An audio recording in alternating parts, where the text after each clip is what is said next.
So this is something new for both of us. We are going to be doing what's called the Ebony and Ivory podcast. And how this is going to work is we're going to open the space for men specifically, but anybody's open to this and welcome to this, so that you can have a safe space to talk about emotions, talk about politics, talk about whatever you want to talk about.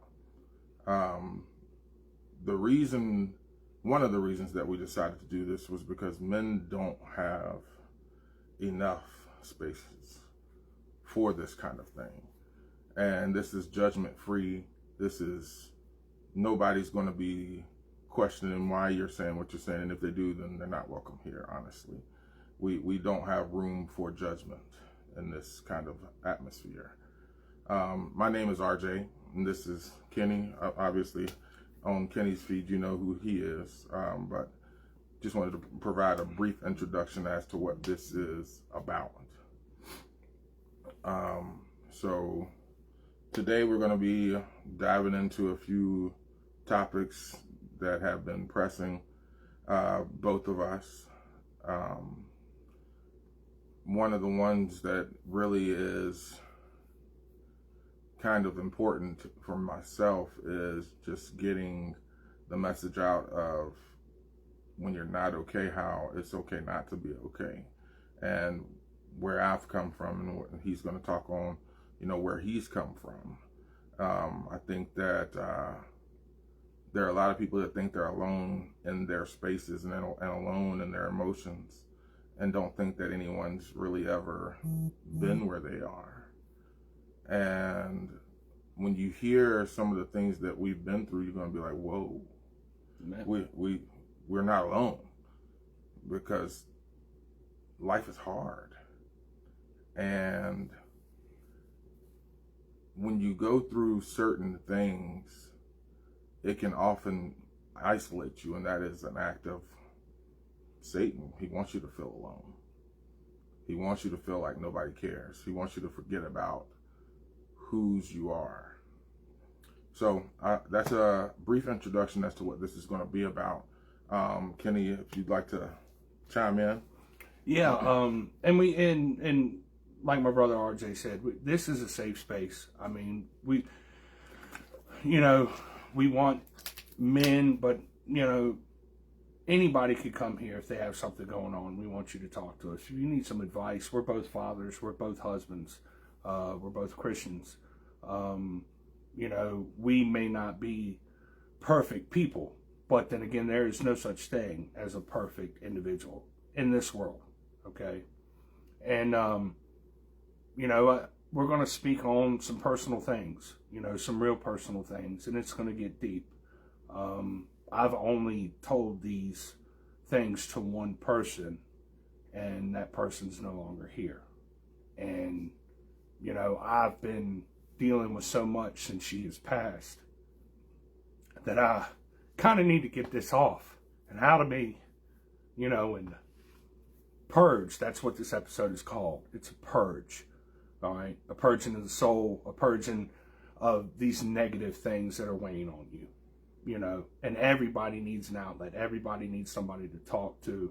Everybody needs a listening ear. Sometimes, that's a problem we have in society that we face. Too many people listen to respond and they don't listen to hear. And it's this, we're doing this because I've had friends that have passed, and from either mental illness or suicide. And if we can reach at least one person, and let them know they're not alone, then we're accomplishing something. And hopefully we can, broaden this and make it bigger, because this is something that's very important to both me and RJ here. Absolutely. And, like I said, we'll dive into some stuff, and hopefully, if y'all have any questions or you'd like to respond, please do. And we just want to let everybody out there know that you matter. Your life matters, no matter how bad you feel, or the depression or whatever mental illness that you're suffering. You are important. You may not feel like that in your head, or in your space, but somebody out there loves you. Somebody out there needs you. Somebody out there depends on you. And their world wouldn't be the same if you were no longer around. Absolutely. So, and with that, we'll go ahead and, I guess, start. We'll dive into it. Yeah. So, and I guess I'll go first. I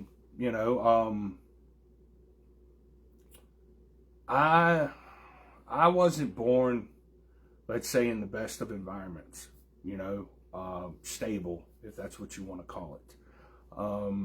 My mother was very young. She was 18 when she got pregnant with me. She moved out of my grandparents' house, and she's one of those rebels, she's always been like that. I think a lot of people at that age think they know everything, and that's just, it's not. I can tell you right now, you could spend 60, 70 years on this planet and still not know everything and still make mistakes. So my mother got into an accident when she was fairly young, a car accident. It messed her up real bad, and she had to have surgeries, and she was told she would never get pregnant. She would never have kids. And she met my biological father, who's a piece of work, a couple years older. He's a junkie, you know what I'm saying? And,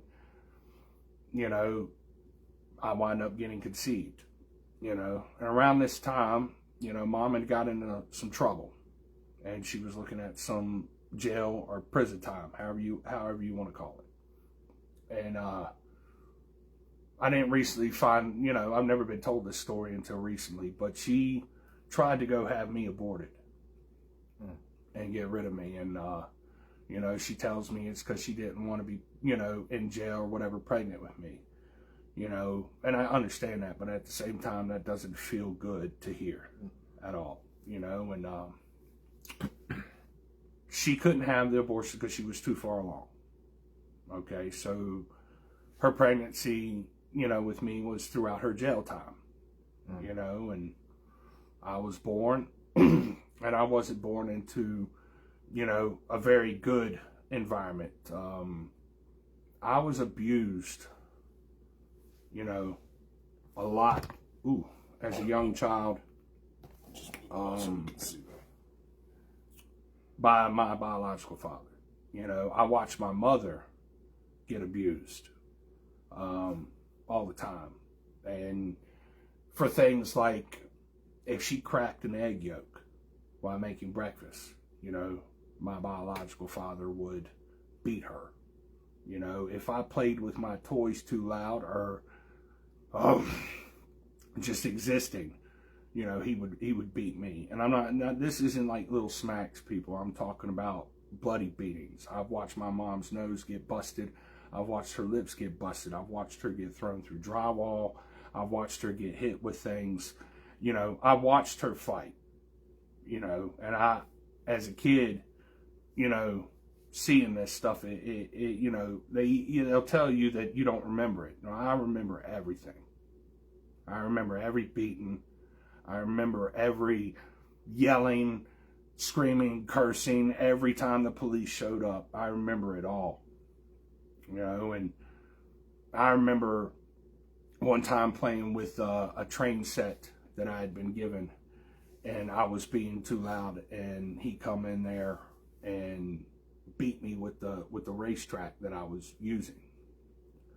I remember going to, after him and Mom split, and them having to do the thing, or the visitation stuff, that I would be hanging with him, watching wrestling or whatever, and he dropped a lit cigarette on me several times because he nodded out from the dope he was doing, and burnt me bad, and then, took me back to my grandparents, and my grandmother seen it, and she contacted CPS.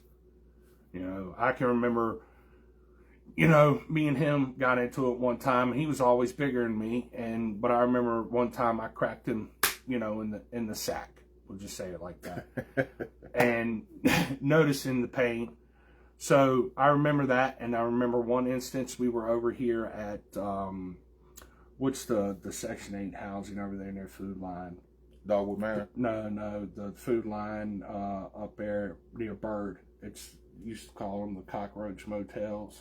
Not trying to be mean, y'all, but that's what they used to refer to these two. Is that not Dogwood Manor?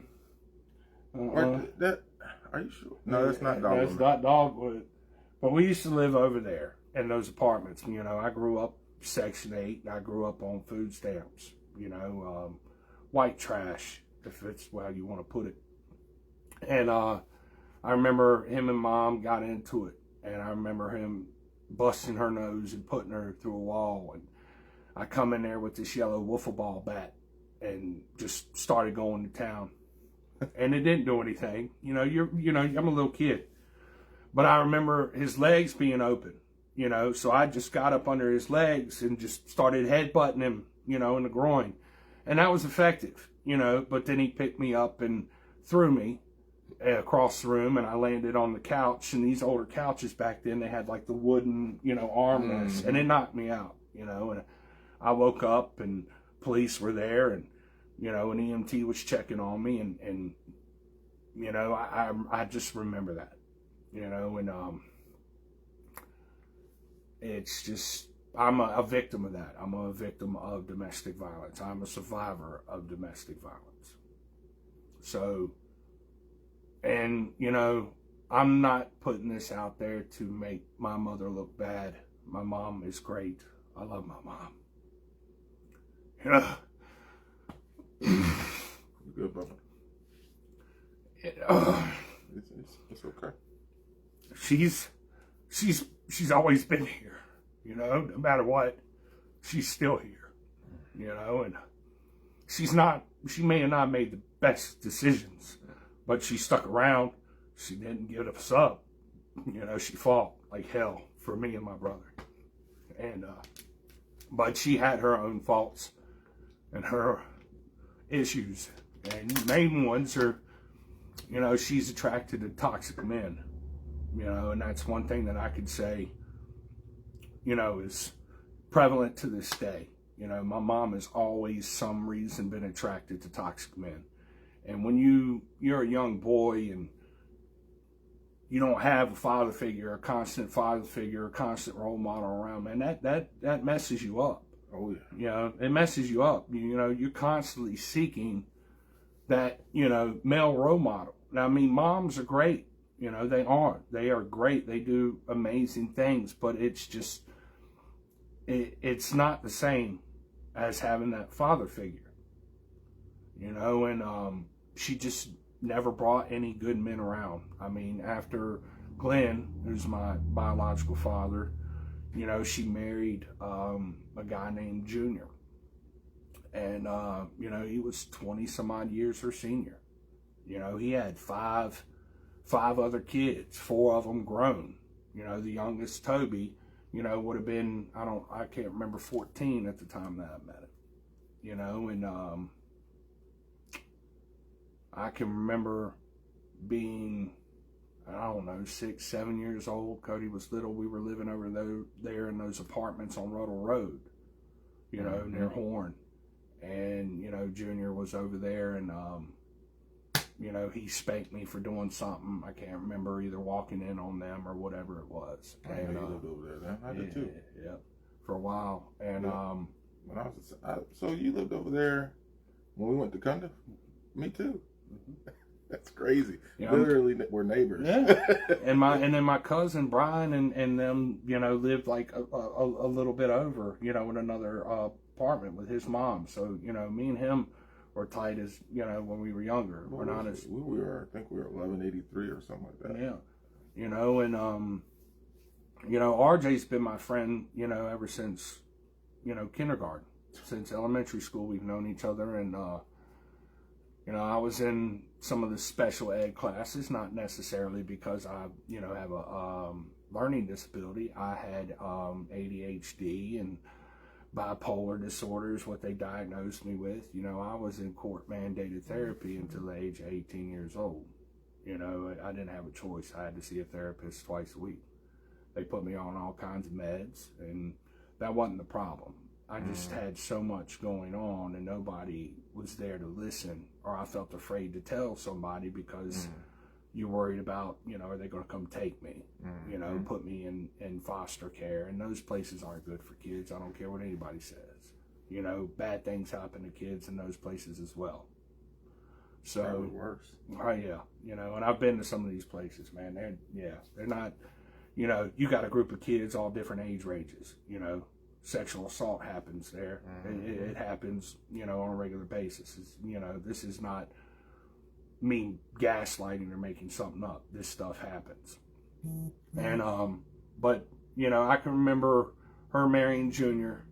We wasn't at the wedding. I think we had to stay with our grandparents or whatever it was. But the first time I, met Toby, he was, a couple years older than me, and he would stay over on the weekends or whatever when Junior got him. And, I can remember one night waking up real late. I think they, were in bed or whatever, and Toby was sleeping on the couch, and I went in there just to hang out with him, and I was sexually assaulted, at a young age. I've never told anybody this other than my grandmother.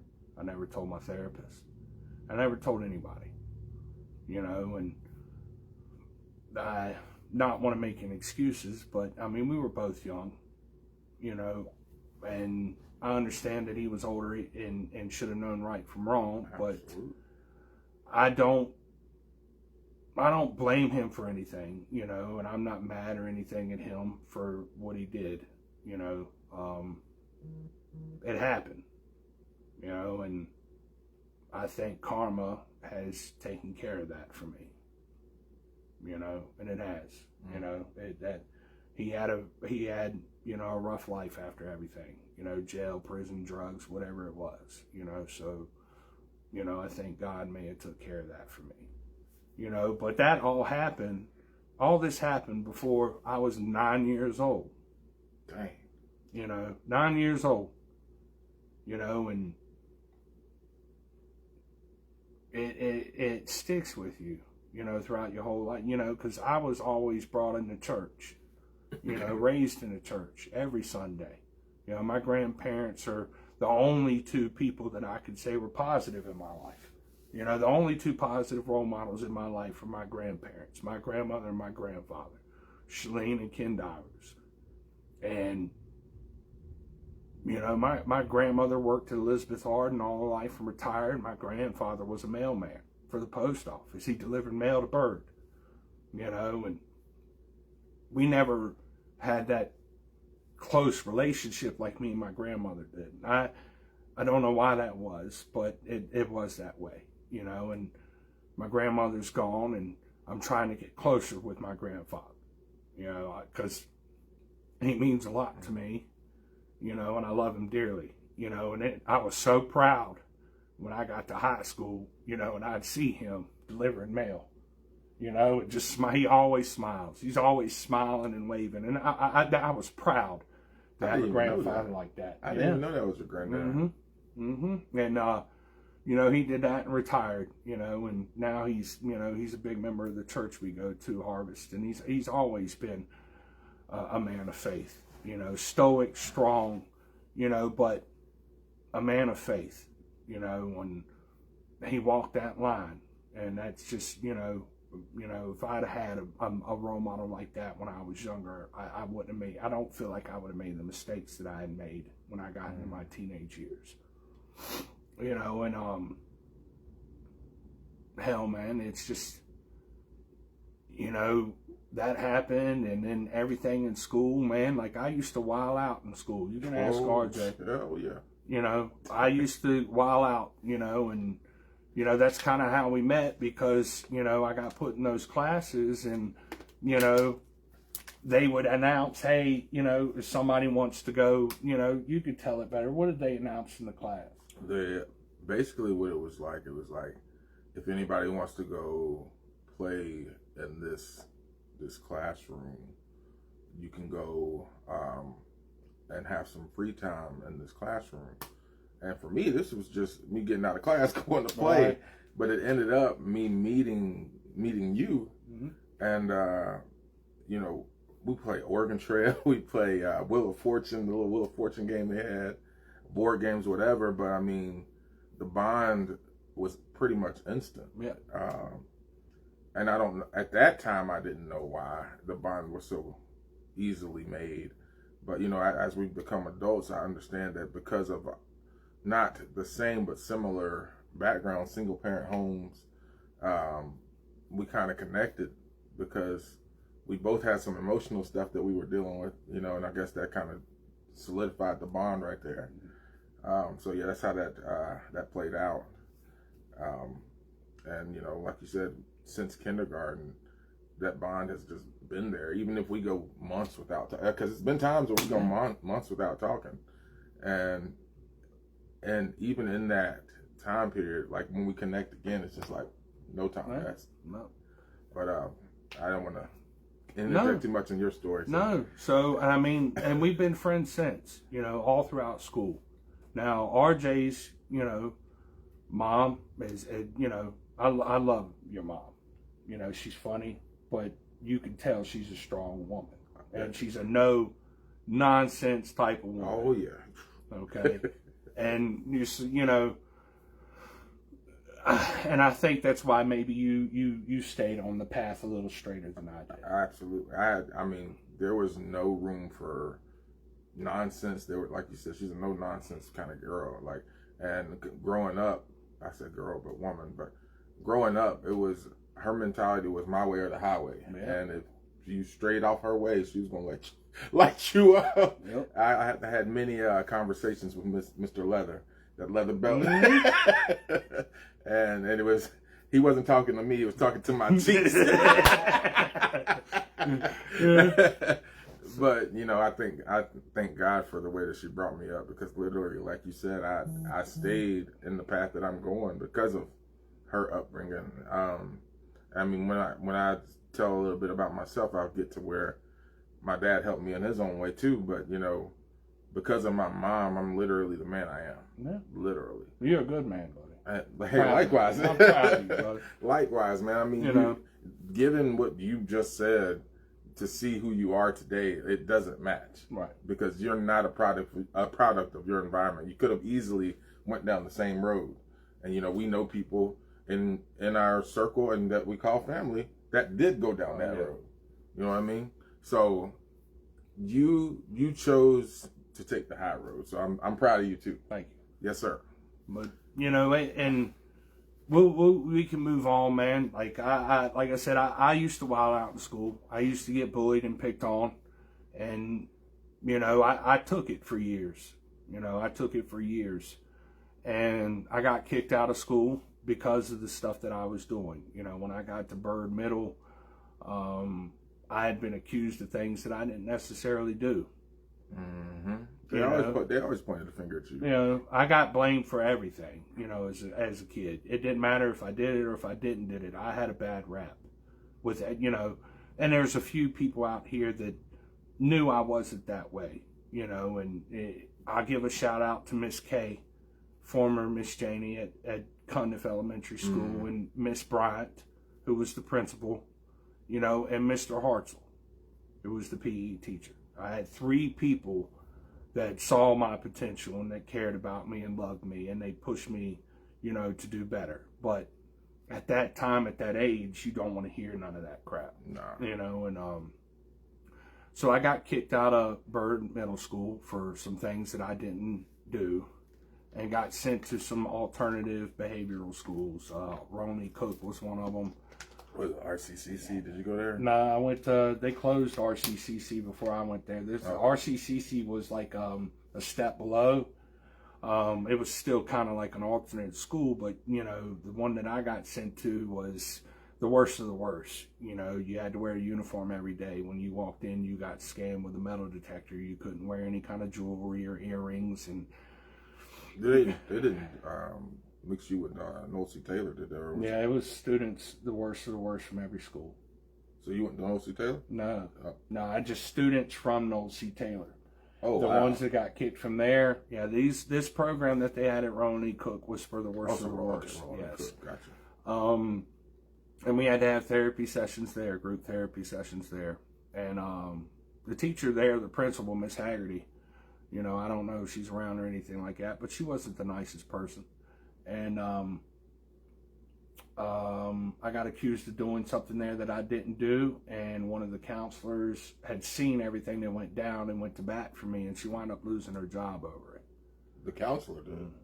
Yeah. Wow. Yeah, she wound up losing her job over it because, she went to bat for me. And I don't remember your name, but thank you, and from there I went to Rivermont because they shut that program down because of the stuff that was going on there. I didn't even know you went to Rivermont. I went to Rivermont for my 7th and 8th grade year. See, I knew you weren't at Bird, but I thought you were like at RCCC or Rolling Me Cooker or something of that nature. No. I did not know, because in my profession, Rivermont kiddos are the ones that are like autistic. Now. So when I got there, they had just started that program. Gotcha. So, and they were over on King Street where like Children's Place is now, the daycare near the store, right after you pass the dance aisle. That's where the first building was. Yes. Yeah. So that's where the first building for Rivermont was. And I was there my 7th and 8th grade year. And luckily, the people there, saw that, hey, he doesn't have learning disabilities. He's got some anger issues, some mental health issues. And they were able, I don't know how they were able, but they were able to basically focus on what I had going wrong and find ways to get me out of my own space, out of my own head, out of my own feelings. Extra work was one of them. Reading novels. Like, I got big into Stephen King and reading books. And, they would hand me packets of work, and I would get done with the work so quick. And, I was still making A's and B's. And they just found a way to fill my ADHD, I guess is how you get what I'm saying, to keep my mind off of the negative, dark stuff that I had going on and to focus on the scholastic work. Yeah, and idle hands. Yeah. You don't want to have idle hands, especially with ADHD. Yeah. So, and I still played football too. I played football for the Terriers. I played football with some, RJ was one of them. I played with, Thomas Kessler, who's a coach at Bird, good dude. Matthew Bernard, Dwayne Alterio, all these guys we went to school with. I played with them, and Nick Taylor. What's up, Nick? How you doing? Jacob was in here too. Jacob Birch. I hope you're watching. How you doing? Yeah, man. From homeschool. From hacky sack, baby. Yeah. But I hope you're doing well, brother. And we after all that was going down, and my abuse was still going on.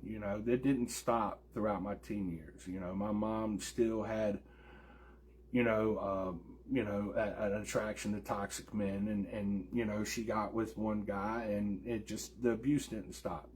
Men do this little sneaky thing with women with kids where they come in and they act nice, act like they care about the kids, and they do things and spend money and stuff, and that lasts, for all of a year or two until they get moved in and get comfortable, and then that's when the real side of them comes out. You see it. So, the person my mom got with was an alcoholic, a drunk, and didn't necessarily like us. I would say he tolerated us, me and my brother. And, I could see this from the jump, just going through the abuse that I had already been through. I could tell when somebody's not disingenuous. I think it's something that I've been blessed with, is being able to see through people's bullshit. I will put it like that, and I just knew this was something else that just, it wasn't meaningful. They were together almost 20 years before he proposed and they got married. You get what I'm saying? If that tells you anything, so, and, so the abuse was still happening, up through my teen years, so, this person didn't necessarily beat me like my biological father did. It was more psychological, mental abuse. You know, the verbal punches, the verbal attacks and stuff. And, you know, I can remember getting my ears pierced at 14 and coming home and being called, you know, the F word repeatedly for a whole year because I got my ears pierced. You know, so that stuff was still going on, you know. And then my freshman year, I started transitioning back. They had cleared me to start going back to regular public school. So my freshman year, I went to Byrd half a day and then would have to go back to Rivermont. I would go to Byrd first thing in the morning and then go to Rivermont, second part of the day. And I didn't know where it was going. Oh yeah, and but from Rivermont, I'm not going to knock them. They're a great program. If it wasn't for them, when I got into Byrd freshman year, from where I had done so much work, and they were just kept handing me work left and right and everything, I was advanced and didn't know that. So when I got to back to school freshman year, I had to get put in some upper classes, junior and senior classes with older people. And that necessarily wasn't a bad thing, but, you know, when you're a freshman walking into junior and senior classes, they don't necessarily treat you okay. You know, and you know, I still got bullied and stuff like that and had problems with people. Some of the people that I made friends with, I'm trying to remember his name. He used to date Heather. White girl. I can't remember. It wasn't. Oh man, he's a friend of mine too, man. But Marcus was one of them, and then Marcus Anderson. Yes, and who's the other one he used to hang out with? They both play basketball. I can't remember his name, man. He's still a friend on my Facebook. But man, them two brothers, you know, kind of like accepted me and Angelo, that's it, Barber.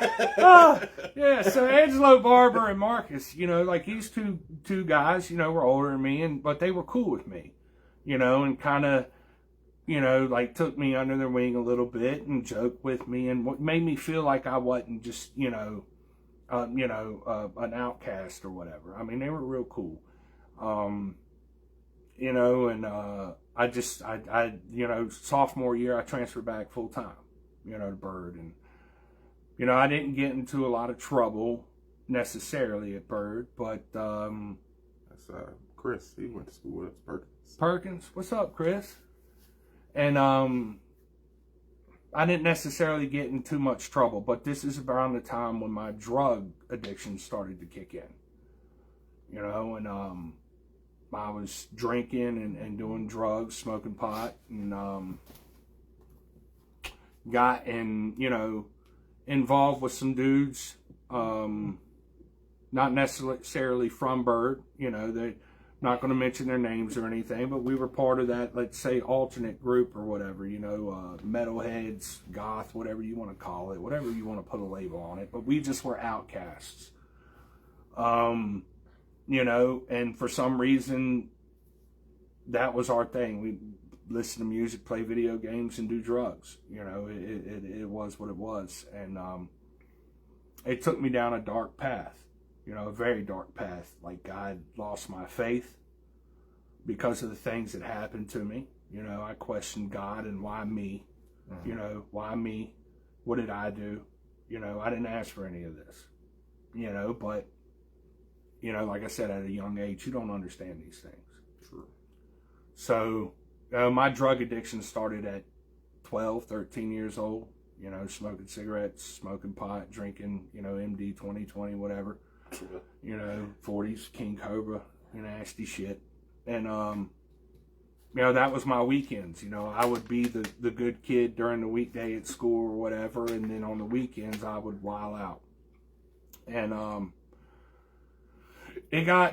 I would say it got worse, not necessarily in school, but at home it got worse for me, you know, because I was clashing with the male individual who was living with us on a constant basis.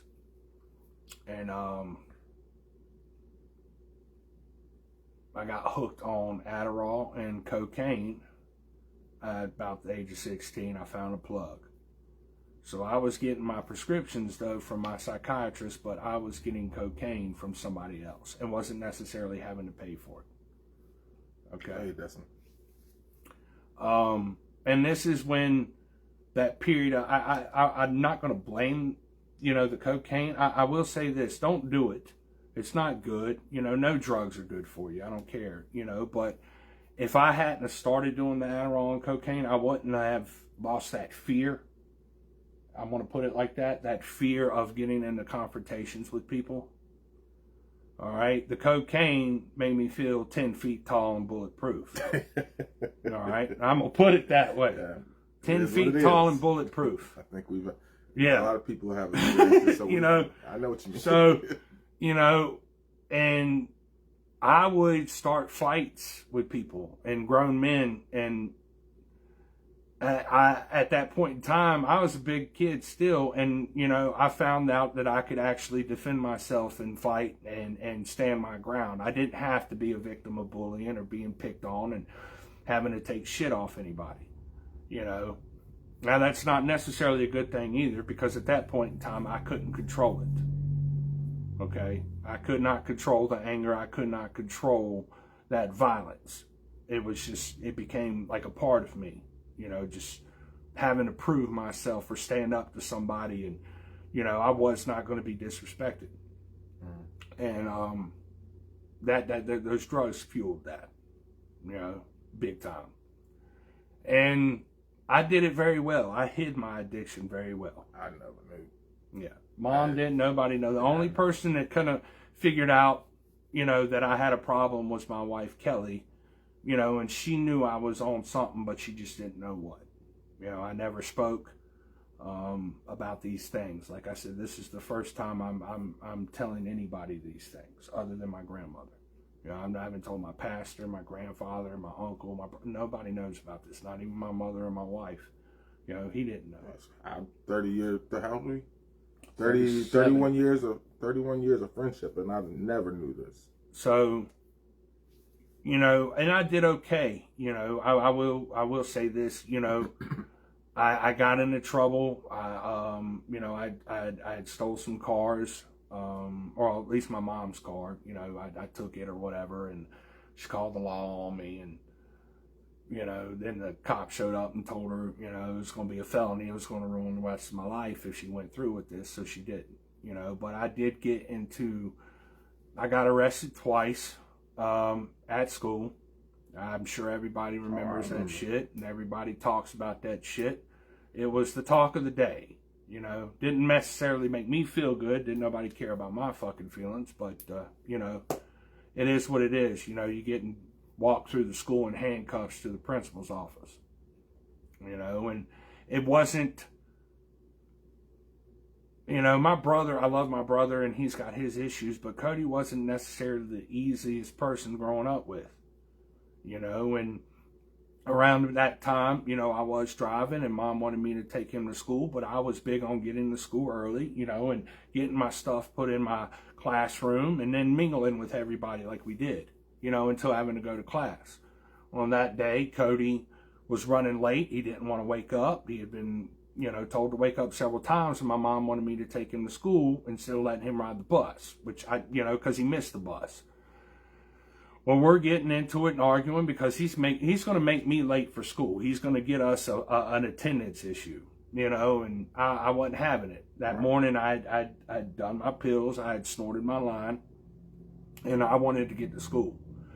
And we're driving, and I'm yelling at him, he's yelling at me, and he's sitting in the passenger seat, and he, jerks his fist back like he was going to hit me, while I'm driving. And I slapped the shit out of him. I slapped the shit out of him while I was driving, and hit the stop sign right there, where we were living in Southampton. And, parked the car. He jumped out the car and come back in at me and tried to scratch my face and tried to rip my earrings out. And I'm trying to get them off me, and I didn't want to hit him again. Right. I didn't want to hit him again. And, it just wouldn't stop. And I did. I hit him again. And I busted his nose that second time. You know, and I took him back to the house and, you know, whatever, cleaned him up. And he called mom and she called the law and they arrested me at school. You know, it is what it is. You know, both times I've been locked up is over my brother. Both times I've been locked up is over my brother. So, you know, and like I said, Cody has his own issues now. You know, Cody's son, you know, has struggled himself, you know, and it's because of, you know, the mentality or who he was hanging out with and the people that he hung out with. You know, several of them are now gone, dead, or addicted to drugs. You know, jail, or, yeah, you know, I maybe mean, maybe one of these episodes we can bring Cody on. We can if he would want to do it. Right. You know, but I mean, he's got to be in that headspace and as mentality. As I said, this is a different type of environment. But yeah, for him. You know, sure. So you know, and I could tell that personally. Like as an addict, you know, everything that gets told to you, if somebody tries to hold you accountable for your actions, you're going to see as an attack personally. All right, I can sit there and say that I've worked with addicts, you know, since I've been sober and since I got clean, and I could tell they always take it as an attack. Oh, absolutely. I mean, even as someone who recovered from alcoholism, which again I'll get there, but whenever someone would tell me you need to stop drinking, I'll be like, well, why are you coming at me? Like, why? And I would get defensive. Yeah. And that's just the beast of addiction. That's just how it works. Whenever you're trying to break, or whenever somebody's trying to break you free, and if you're not in the headspace to break free, you're gonna feel attacked. Oh yeah, yeah, 100%. And I mean, like, I didn't want to hear shit in my teenage years about my problems and what I was doing. You know, I was just out here, I put it surviving. Yeah. You know, and you know, I wasn't hanging out with the best people. I was 16 years old, hanging out with grown ass men. You know that. You know, wasn't necessarily the best, you know, and like I said, it went from there. Everything that I was going through and stuff like that, and, you know, I still had that label on me as a problem child or as a bad person or a bad kid, and, you know, it just, you don't know how that affects somebody, you know, especially when you don't fucking know them or what they've been through, you know. And I try not to judge people too. Like, listen, I get wrapped up in the current affairs of today and stuff like that, and I have to take a step back and be like, yo, you don't know that person. You don't know what they've been through. Don't do that. And it's hard, people. It really is. Yeah. But, you know, I made it through high school. You know, I made it through high school. I graduated with honors. You know, I walked the stage. You know, I didn't want to go to college. I didn't know how to get into college. I didn't even know where to start, you know, because I knew my parents didn't have the money. My mom didn't have the money. I knew my stepfather, or whatever you want to call that, wasn't going to help, you know, because he didn't care. Right. You know, and then when I turned 18 and, you know, 6 months or whatever after graduation, you know, they expected me to, you know, either go to school or whatever, get a job. And I was working. I had a job. You know, and the second time me and Cody got into a fight and, you know, I hit him or whatever and went to jail again. When I got bonded out and came home, all my stuff was packed up in my car. You know, I was 18. So they basically kicked me out. You know, and I can tell you right now, it's because of him. That's what happened. You know, my mom, like I said, not to punch down, but mom was too infatuated and too in love and thought that I was the problem. And now, you know, they're not together anymore. She's in her 60s. She realizes that I wasn't the problem. Mm-hmm. So, you know, I come home, my stuff's packed in my car, you know, and I didn't have nowhere to go. You know what, you know, so I slept in my car, and then I stayed with my wife Kelly in her place, and her mom wasn't necessarily the nicest person. She didn't like me there. She didn't want me there, you know, and they did eventually wind up getting me my first efficiency or whatever. And then that's when I changed or whatever. Like after I, you know, went to jail, I was looking at some time, and went to court basically. And, for some reason, and I will contribute it to a higher power. I contribute it to Yahshua. I could attribute it to God. I was looking at some time, and we're in the courtroom, and the judge, Judge Harris, was found some kind of discrepancy, something wrong within the paperwork that was being filed. And he was going to dismiss the case based upon that, because the prosecuting attorney and the cop that arrested me had, let's say, violated some of my rights. We'll just put it that way. And I was let off. I was put on advisement, and no contende is what they say, is what it's called. And I had to do a year of probation, drug testing, and if I had gotten any trouble within a 5-year period, they could bring up all those charges again on top of what I had been charged with. Yeah. So at that point in time, I walked out of there and was like, okay, this is basically, I had a reckoning. You need to get your shit together, and straighten up and put childish things away, so, and that's what I did. I got sober, I met my beautiful wife, Kelly, and, she saved me, her and that boy, my son, they saved me. And, if it hadn't been for them, I can honestly say I wouldn't be here, and it wouldn't have been because of drugs. It would have been because I would have taken my own life. I would have done it. And they saved me. And I've been sober 15, 16 years. Long time. I got a job. I started working. I grinded. It is what it is. I wasn't making great money like I am now, but I did what was necessary. I did whatever I had to do to put food on the table and pay the bills. And Kelly did her part too. And we got married real young, and got pregnant young, and we've just been, surviving and living life and doing everything the best that we can, because we both came from broken homes, and we didn't want to put our kid through that. We didn't want to be the toxic parents. We didn't want to be the substance abuse. We didn't want that for our child. Right. And we broke that cycle. Me and her, coming from the homes that we come from and what we've been put through. And, this present day, I've been struggling since my grandmother's passing, and I've been real angry, and I felt like, this was needed to help me release these emotions and feel better. And I do feel better talking about this.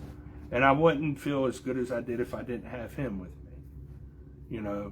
Because this is I only have one friend. I mention names, and I've mentioned names, and I've had friends. You go to high school, but you don't keep up with everybody. And this is the one person that I've kept up with, that I could call, and he's always been here with me.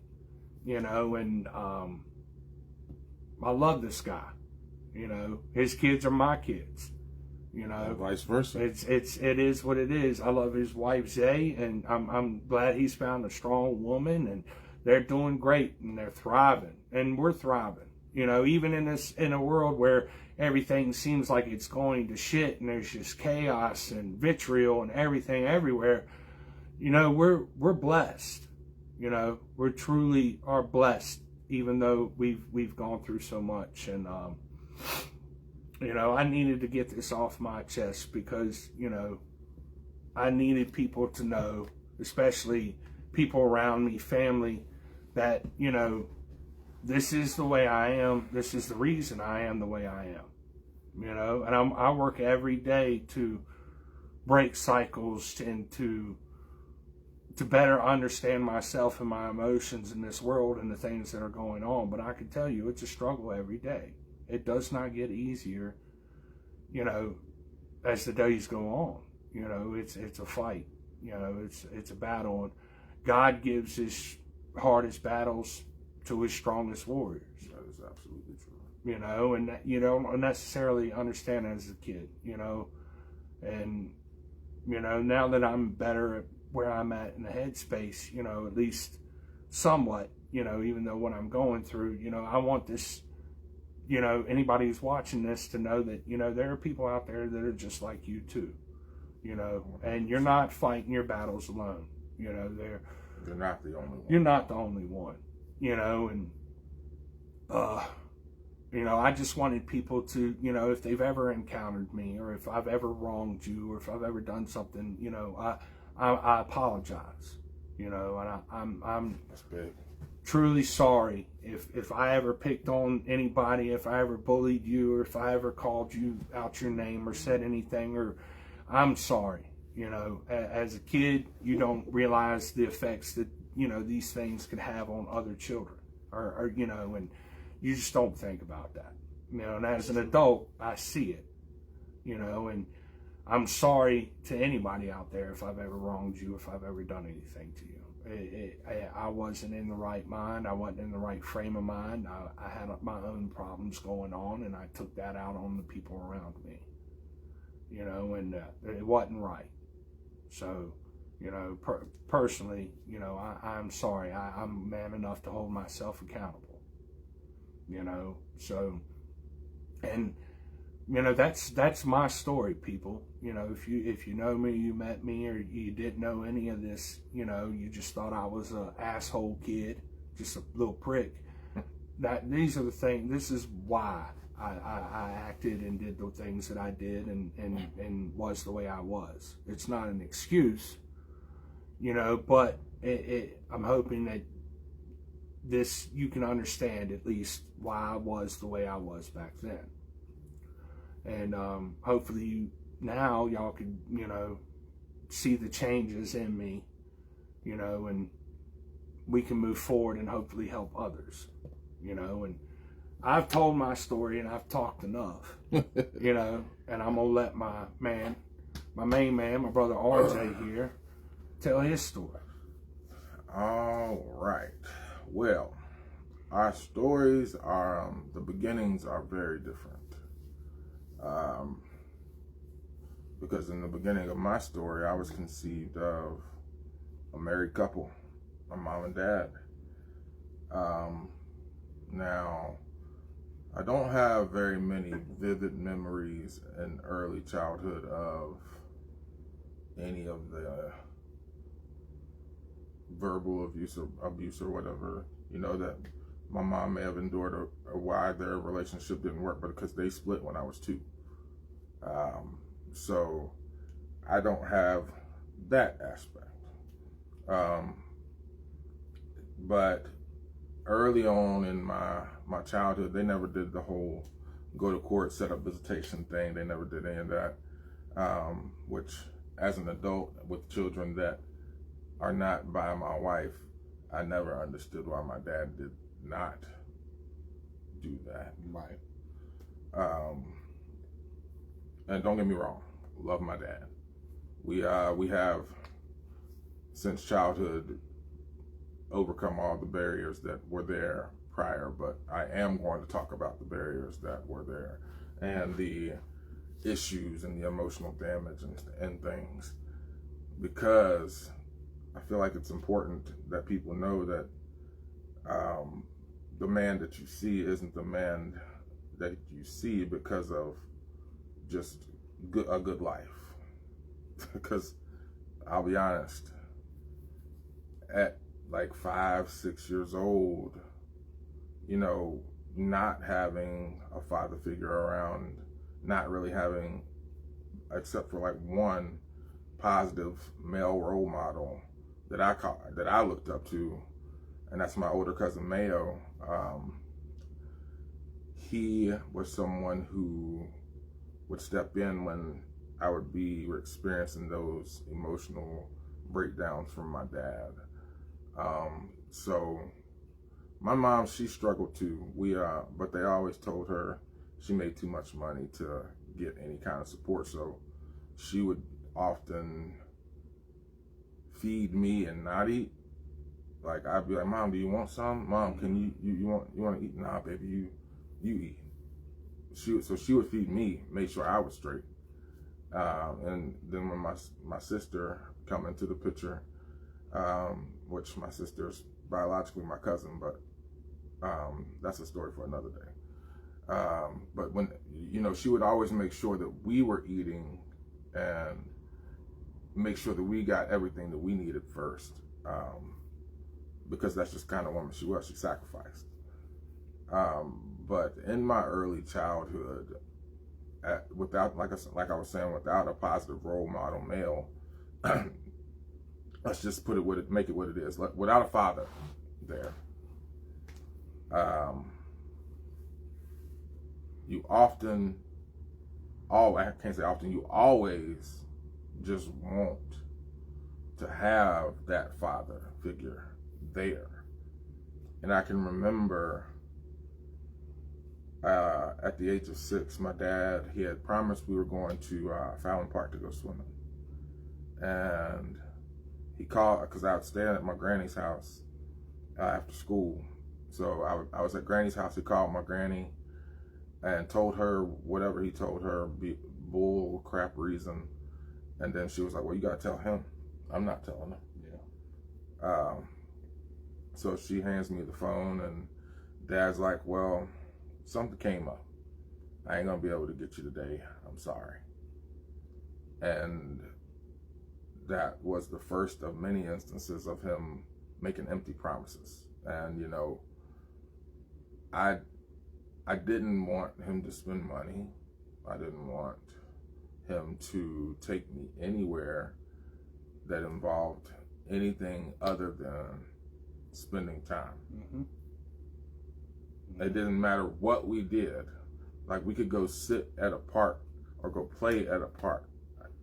You just want to have that time. Yeah.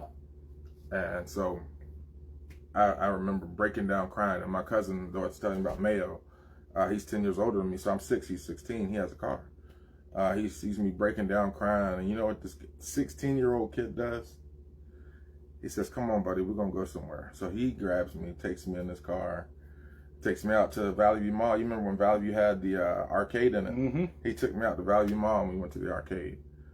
And see, the thing about that is I got chills thinking about it. Like, you don't ever remember any kind of money spent. Mm-hmm.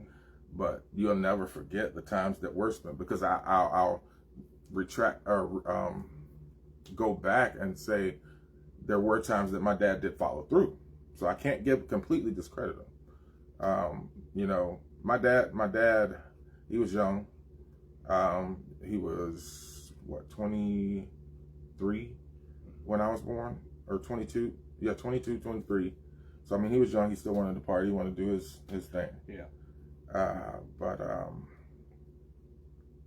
for me, being a parent, I don't understand how you can make excuses and not spend that time that you've promised for your kids.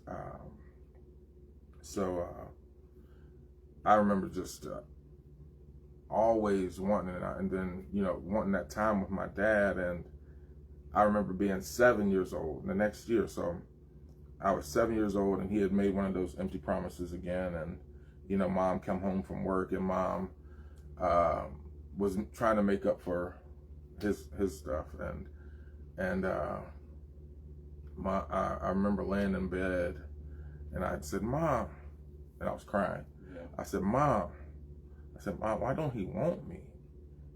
And at the age of 7, feeling that way, bro, I'm okay now. I'm okay now. But thinking about it and feeling that, man, just no child should ever have that kind of emotional damage to where they have to wonder why one of their parents doesn't want them. And that obviously was not the case, that he did not want me, but other things were more important, is what it seemed like. Yep. And again, I love my dad. I don't want anybody to ever think anything negative about my dad, because he is a good man, and he does do well for the people around him, and he is, you know, now someone who stands by his word.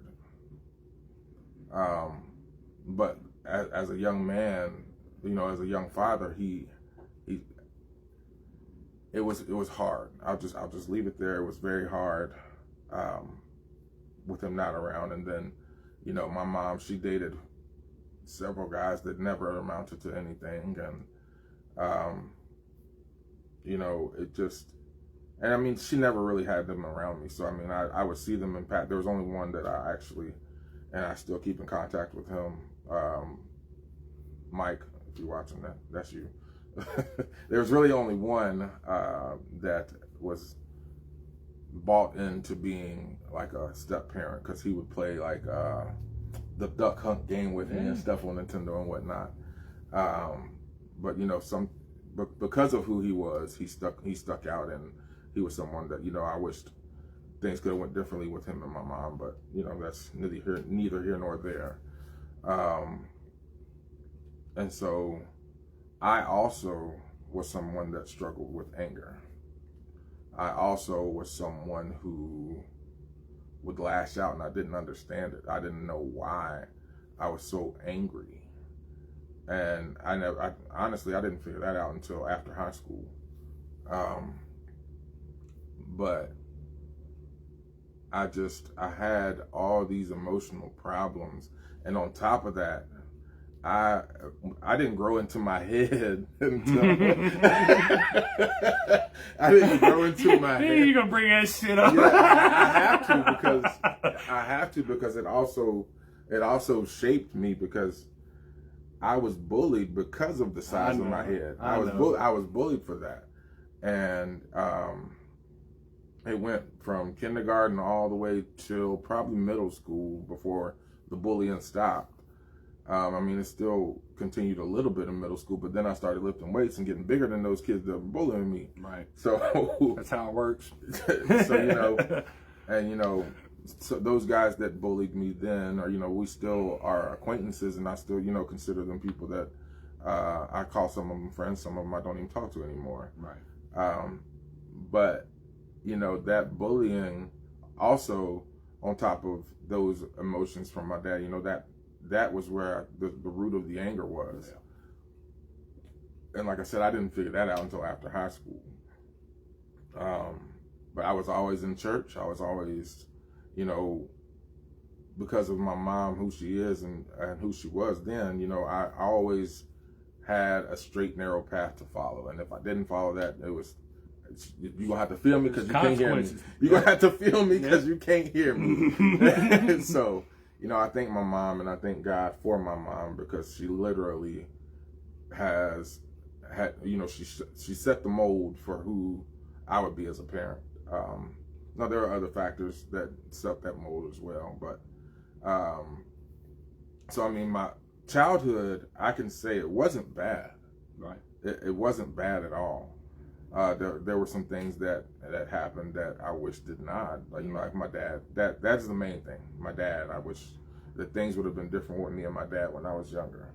Just because I think that I would have been. I don't know. I may have been the same person. I may have been different. But I think that having that bond early on with my dad could have changed me some and made me a better man, because there are things that I still don't know how to do that our dad would have taught you how to do. Right. You know what I mean? Like, your dad teach you how to change a tire. I can do that now. I had to learn myself. You know, fixing stuff around the house, and, you know, just manly stuff. Right. I'm clueless. Like, looking under a hood of a car, like, couldn't tell you what to do with that. But my dad, he can fix cars. You know what I mean? So, like, that's something that he could have passed on. Fishing is something that he did teach me how to do. I can fish. There you go. Never hunted though, so I can shoot a gun, but I don't know nothing about hunting. We'll get you there one day. But you know, My high school years, straight and narrow. Never did any drugs, never smoked, never drank, never did any of that. Just because I was scared of my mama. Right. I was scared of my mama. Right. So like I said, different childhood. Yeah. I didn't touch any of that stuff until the summer before. I can't say none of it, because my senior year I tried to smoke for the first time, and I was just like, this ain't for me. This ain't for me. Because I was literally walking down the street, thought I was going down the daggone escalator, bro. I was like, you know what, y'all got it, bro. Like, I'm good. y'all got that. But so that summer before college. So this is me getting into the part where things started getting dark for me. That summer before college is when I started to drink. I tried drinking for the first time, and the first thing I ever drank was it was a already pre-made what you call it, Long Island iced tea. Oh yeah. Oh my God. I mean, even in my drinking days, I wouldn't drink that. That's one of the strongest cocktails, bro. Bro, listen. 7 shots of liquor in that thing, bro. Even in my adult, like, when I was actually drinking, I like, after that first time drinking that, I said, I will never, ever drink Long Island iced tea again, just because it made me, like, so sick. Oh, man. Yeah. So, I start drinking that summer. And then, I get to college. So let me just start. This is where my alcoholism started. I'm going to tell you guys my testimony about how I was delivered from alcoholism. So I start drinking that summer. I go to college, and I'm drinking pretty much every day, except when football season was in. Because football season, you can't be going to practice hungover and stuff. Right. But I would go on the weekends now. On the weekends, I'll be getting lit. Even if we had a game Saturday morning. I would be lit. I would be lit. But, I start drinking heavily every day. And then in comes weed into my life. And so I have one of my best friends. He was in my wedding as well. Kyler. So Kyler and I, we did a lot of stuff together. And Kyler was a lot more experienced, if you will. He looked a little bit more experienced when I met him. At that point, he got sober. Well, that's good. So Kyler had a lot more experience and a lot more access to things that I never had ever tried. So I'm smoking weed every day. I mean, we in a college dorm that's a dry campus. A Christian school. Y'all just breaking all the rules. Listen. So we were set on each, like, to block the door, but like right in front of the door. We put something right in front of the door to block the door. We had one of those big industrial fans at the window of our dorm room, and had a hookah with weed and shisha packed into it. And so we smoking on a hookah for an hour with weed and just blowing it out the window and drinking beers all day. And this is my freshman year, so my freshman year, I almost failed out. Oh. I had a point, I want to say like a 0.67 GPA. Jesus Christ, man. I almost failed out of college. Bro. Oh, man. That's why it took me 5 instead of 4 years. Gotcha. I had that first year, you was bullshit. Got my whole first year of freedom, and I wowed out, honestly. So all throughout college, I'm partying, drinking every weekend. And I really started to become a person that I didn't like and others didn't like, especially my freshman year. Because I had a 2-track mind. One was getting drunk, the other one was... Oh, yeah. And I would not always go about that the most appropriate way. I never did anything crazy. I never, like, raped nobody or nothing like that, but... Nah, but alcohol and women don't mix real well, do they? Gosh, no. And people started to kind of, like, shun me and, like, push me away because of my behavior. Like, dude, do you not remember what you did? Like, not really. Right. I've had nights like that, too. And it didn't stop me though. I continued to drink, and eventually I became a functional alcoholic, where I could be a drunk and be somebody that you'd like to be around. Right. And I would not be that belligerent, pushy, just nasty person. And so that continued all through college, and then graduate college, of course. And after college, I continued drinking, and I would invite women over to drink. And I met my son's mother, my oldest son, his mother.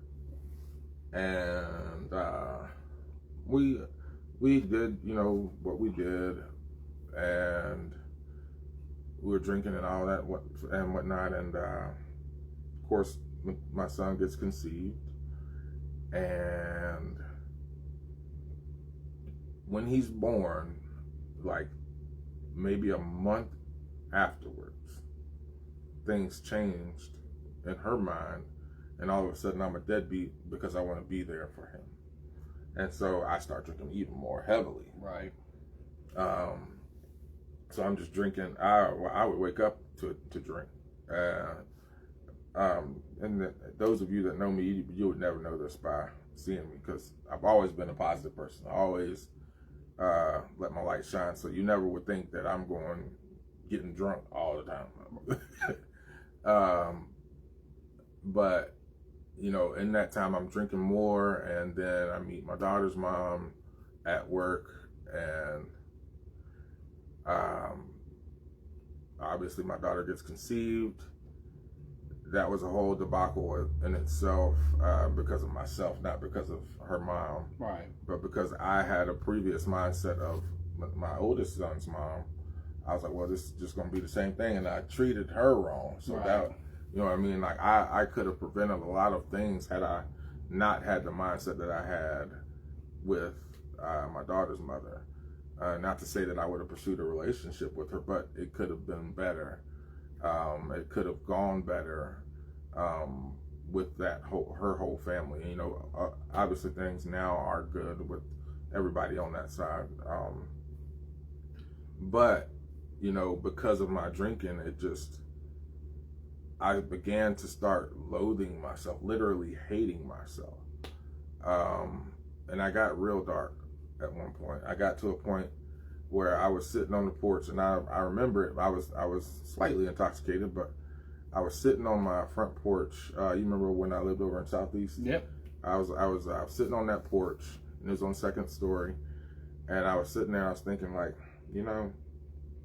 if I jump, it ain't high enough, even if I land on my head. Yeah. And so I had suicidal ideations.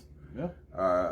Linked to alcoholism and linked to situational, cues.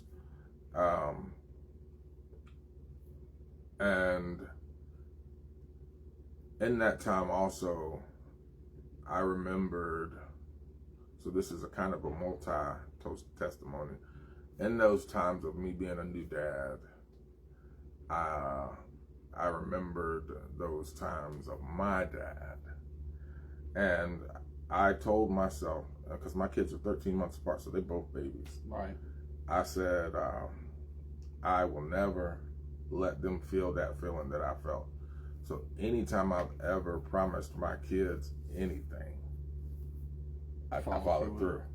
I follow through. And there's not anything that can ever be more important than that. And when I said that I would get back to how my dad shaped me as, into the man that I am, that's how. Like, I literally won't do any of the things that he ever did, just because I don't want my kids to ever feel how I felt. Right. Because that's not fair to kids. And, at my expense, they won't ever feel that way. Right. You know what I mean? It won't be because of me. Now, if they ever feel it, it won't, like I said, it won't be my doing. So, continuing on with the drinking thing. So, in this time when I'm drinking a lot, I'm also working 2 jobs. I'm working at Best Buy, and I had finally got a job into my field of psychology. I'm doing what's called therapeutic day treatment at I started out at Lucy Addison Middle School, and then I went over to Breckenridge Middle School. And I had a lot of money coming in. Well, sorry, I had lost train of thought. I was reading.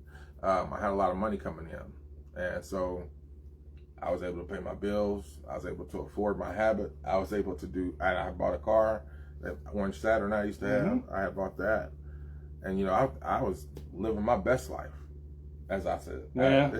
That's how I thought. I thought I was living my best life, and God used those two kids to be an awakening. He used it, just like you said, you had one when you went to court and you got the second chance. God said, you know what?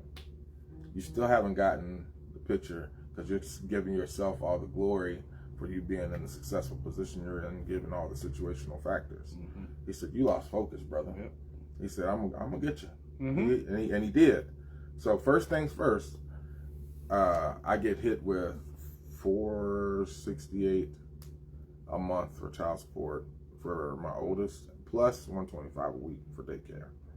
So there goes a lot of money. So $125 times 4, that's $300. 425 times, you said 125 times 4. That's 5.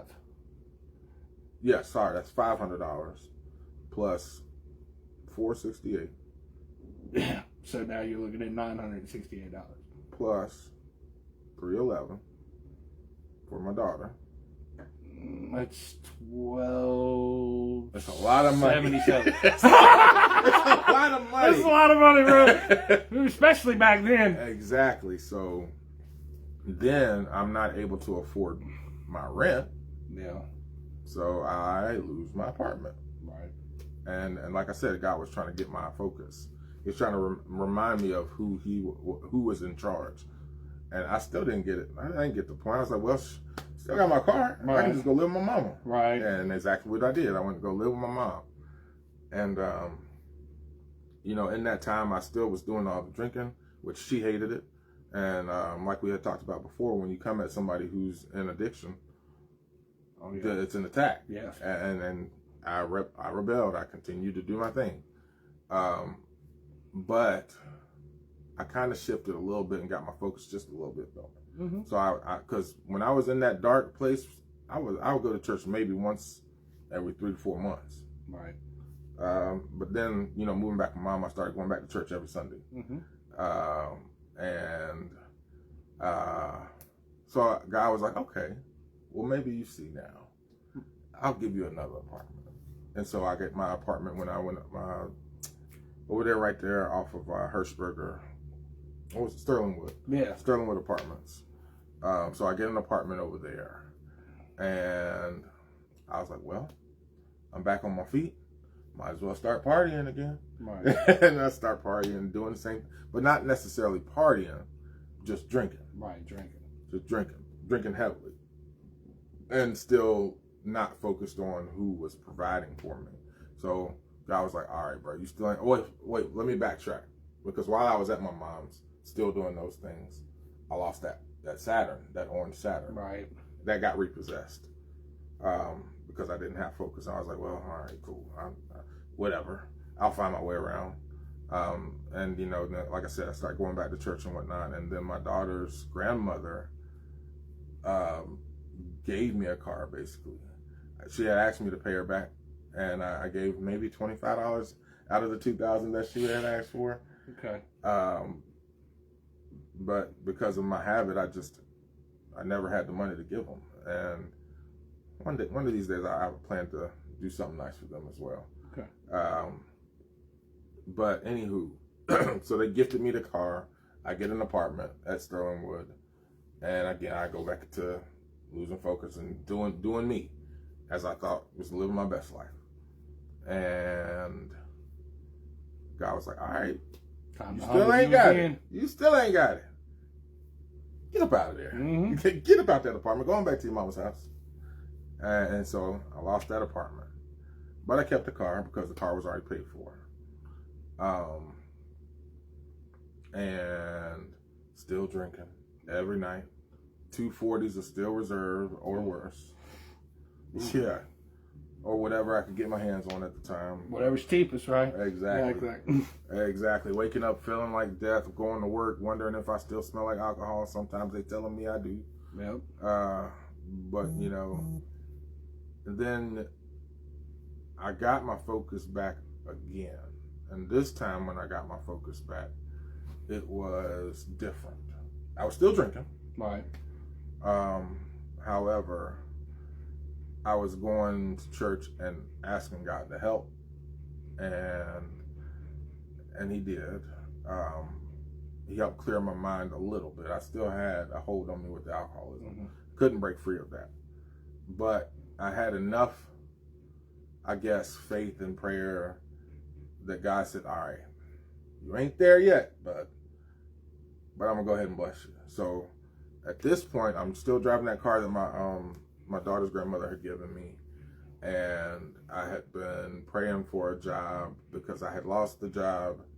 I had left the job at the school to do mentoring, and I left the mentoring agency because I was not able to perform my job the way that I should because of my drinking. And then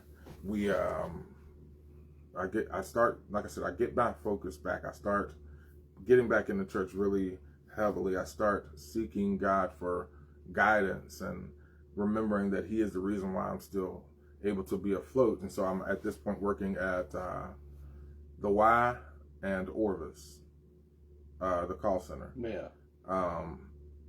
And I get the job. I'm leaving the YMCA one day with the kids because I had Mateo with me and my brother Isaiah, and I had been praying. No, right before the day of leaving the Y, I had gotten the job interview at Mainstream Mental Health. You remember when I was working there? So got the job at Mainstream Mental Health. And for Mainstream Mental Health, you have to drive. Yep. And you have to drive clients around. And I'm driving, and I'm leaving the Y, going down where Jefferson meets Elm. And at that light, there's the left turn that you have to yield to people. You know, people turning left on Jameson, you have to yield.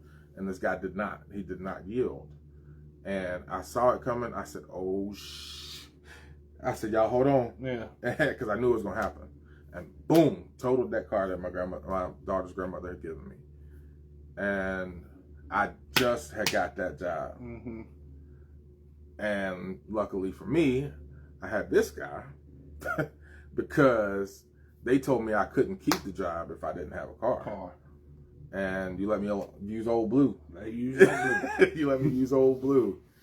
And so I started the job driving with that car, and my mom has told me, she's like, "Why don't you just go over to the car dealership?" And I was like, "My credit is crap." Don't matter. But, right. So, you know, I trusted my mom and I trusted God. I was like, all right, well, cool. Also, right before that car, I had gotten an apartment, the one over there in Benton. Mm-hmm. So God had said, "I'm gonna bless you." So this is what He starts doing. So like right before, so all this is happening at the same time. Like I get the job interview, I get the apartment. Mm-hmm. What was it at that time? Longwood Apartments. So I go, you know, I put my application in Longwood. I get that. The lady's like, you know, on paper you don't make enough money, but I'm gonna trust you. Yeah. She said, because at that time rent over there wasn't but $525. Mm-hmm. So she said, Sherry says, "I'm gonna trust you. We're gonna put you in this apartment." And you know, break down crying, of course, at that point, and thank you, because now my kids have a place to go, and I don't gotta be at my mama's house, and I have a car. So I get that apartment, get that job lined up, car wreck, about to lose the job. You come in the picture, save the day with that car. We go down to the dealership, and I'm like, well, here's my situation, Berglund. I need a car. I got a little bit of money saved from where this car wreck happened. I got this much for a down payment. Can we work something out? And they were like, can you get a cosigner? I'm like, okay. Ma, can you? And of course, if I ask my mama for anything, 9 times out of 10, if she got it in her power, she's gonna do it. Right. So mom comes cosigns, and then I got that Chevy that I had, the white Chevy Trax. Yeah.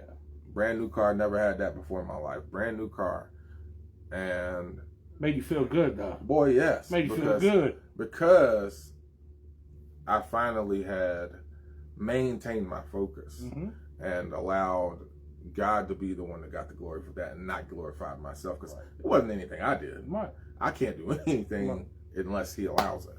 And so I get that car. I got this apartment. But I'm still drinking. Right. So I still drinking, and I invite this young lady over to drink with me. And this young lady ends up becoming my wife, because she didn't drink. Right. They don't drink. Right. She took a sip of her drink, and I'm like, well, just drink a little bit more. just drink a little bit. Just loosen up a little bit. I'm trying to, force her hand to drink, and she's like, I ain't trying to drink. So I drank her drink too. Yeah. But and at that point we started talking and whatnot and dating, and actually no, we didn't start dating at that point, because we had a conversation where she was like, well, what are we doing, and is this all this is going to be? And my response to her was, if that's what you wanted to be, and like she stopped talking to me after that for like a month. That wasn't the answer she wanted. No. And then like a month later, my dad's mom passed my grandma, and that was someone that I was still close to. I was close, even though I didn't have the greatest relationship with my dad. I still was close to my grandma, because my mom was close to her. Right. And so she had passed, and I posted something on Facebook, and then Zay reaches back out and was like, I'm offering my condolences, and this, that, and the third, and this is a little bit of our love story. And so we hung out again, and every day since then we've been hanging out. But in that time, I'm still drinking, I'm still doing the things, and then she hated drinking. Yeah. And so I would hide it. I would go sit out in my car for 30 minutes to an hour, and she'd wondering why I'm sitting out in the car. She would never come out there. Right. But she would be wondering why I'm sitting in the car, and I'm out there drinking. And I would smoke a couple cigarettes and cover up with some gum and some spray, and hoping that would cover it. Right. Trying to hide it, And I did that up until actually, I just celebrated 2 years of sobriety. Good for you, brother. Yes, sir. Appreciate it. No alcohol, no intoxication, since October 16th of 2023. And the point of that is I didn't get to the point of sobriety until I looked at my wife and saw how much it hurt her, and how much it hurt me to hurt her. And I was like, because I had tried before to do it myself without praying about it. Right. To quit drinking. I tried it, and I had gone like a year one time without drinking. This is like in 2018. And then I tried again, when I had gotten an apartment, I went like 3 months, I went like 6 months.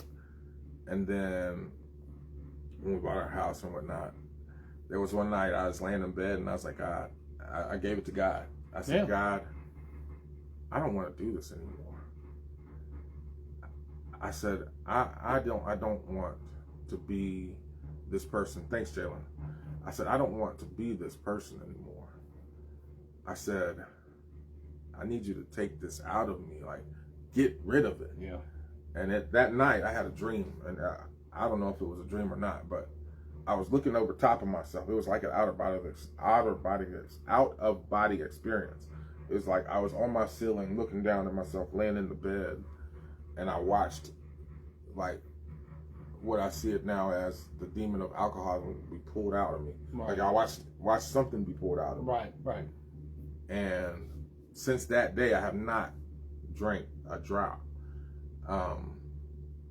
And I said all that to say, just because everything on the outside and everything that you see looks good doesn't mean that it is. Mm-hmm. Because I have been in some very, very dark places at the hand of alcoholism, you know, because I would do anything to get my alcohol. Like, I remember living in Southeast, and Kyler was living there at the same time, and you know, I didn't have the money to get my alcohol, so I'd be like digging up under my dresser trying to find quarters and stuff. Like, I was bad. Right. Like, I had to have it, and to be at the point I'm at now, where somebody could have a whole free bottle of liquor for me right here and say, "Here, you can have this," I'd be like, "Nope, I'm good." Like, I don't need it. I overcame it by God. You know, God literally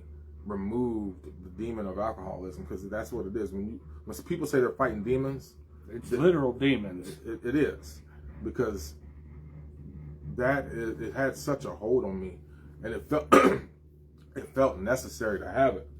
Like, my body literally craved it. Excuse me. My body literally craved the alcohol. It craved, you know, just some sort of feeling of elation. Like, my body needed it. Yeah. At least that's what my body would tell me, mm-hmm. and my mind believed it. My mind believed it. But now I'm at the point where I can talk openly about where I was about it, because when you're in addiction, you never want to talk about addiction. You never want to talk about what it is that you are, and what it is that you are as an addict. Oh yeah. Yeah, you don't want to talk about alcoholism. When people bring up that topic, you feel offended. Oh yeah. When people say somebody who's, you know, addicted to anything, somebody brings up that whatever they call it, like somebody addicted to crack, you start talking about crackheads, people will be like, "Well, I don't want to talk about that," and they're gonna get offended. Oh yeah. But now I'm at a point where people talking about alcoholism doesn't bother me, because I never was one to be like confrontational about it or anything, but I would get uncomfortable, and I would like shy away from the conversation, because I'd be hypocritical to say anything other than, you know, I'm an alcoholic or whatever. So, you know, this part of my story is for anybody that has ever struggled with any kind of addiction, or is struggling with any kind of addiction. You are not alone. Like, I'm literally still someone who fights those demons every day. And you can't look at a long down the road vision when you're trying to overcome addiction. No, it's day to day. You got to do it every single day. Like, you want to be like, "Well, I want to be sober for a year." Well, you got to do it today. Yep. You got to do it today. You got to do it tomorrow. Because when you start looking at the bigger picture, you lose sight of, you know. Yeah, not only do you lose sight, but you get overwhelmed with that. That thought of down the road is so overwhelming, because it's so big, and that's why I say you got to take a day at a time, because like, you can't remain positive when you think of all the negatives that you've done, and when you think of the big picture, you think of all the negatives that you have done or are doing. So that part of my story is to touch on the piece of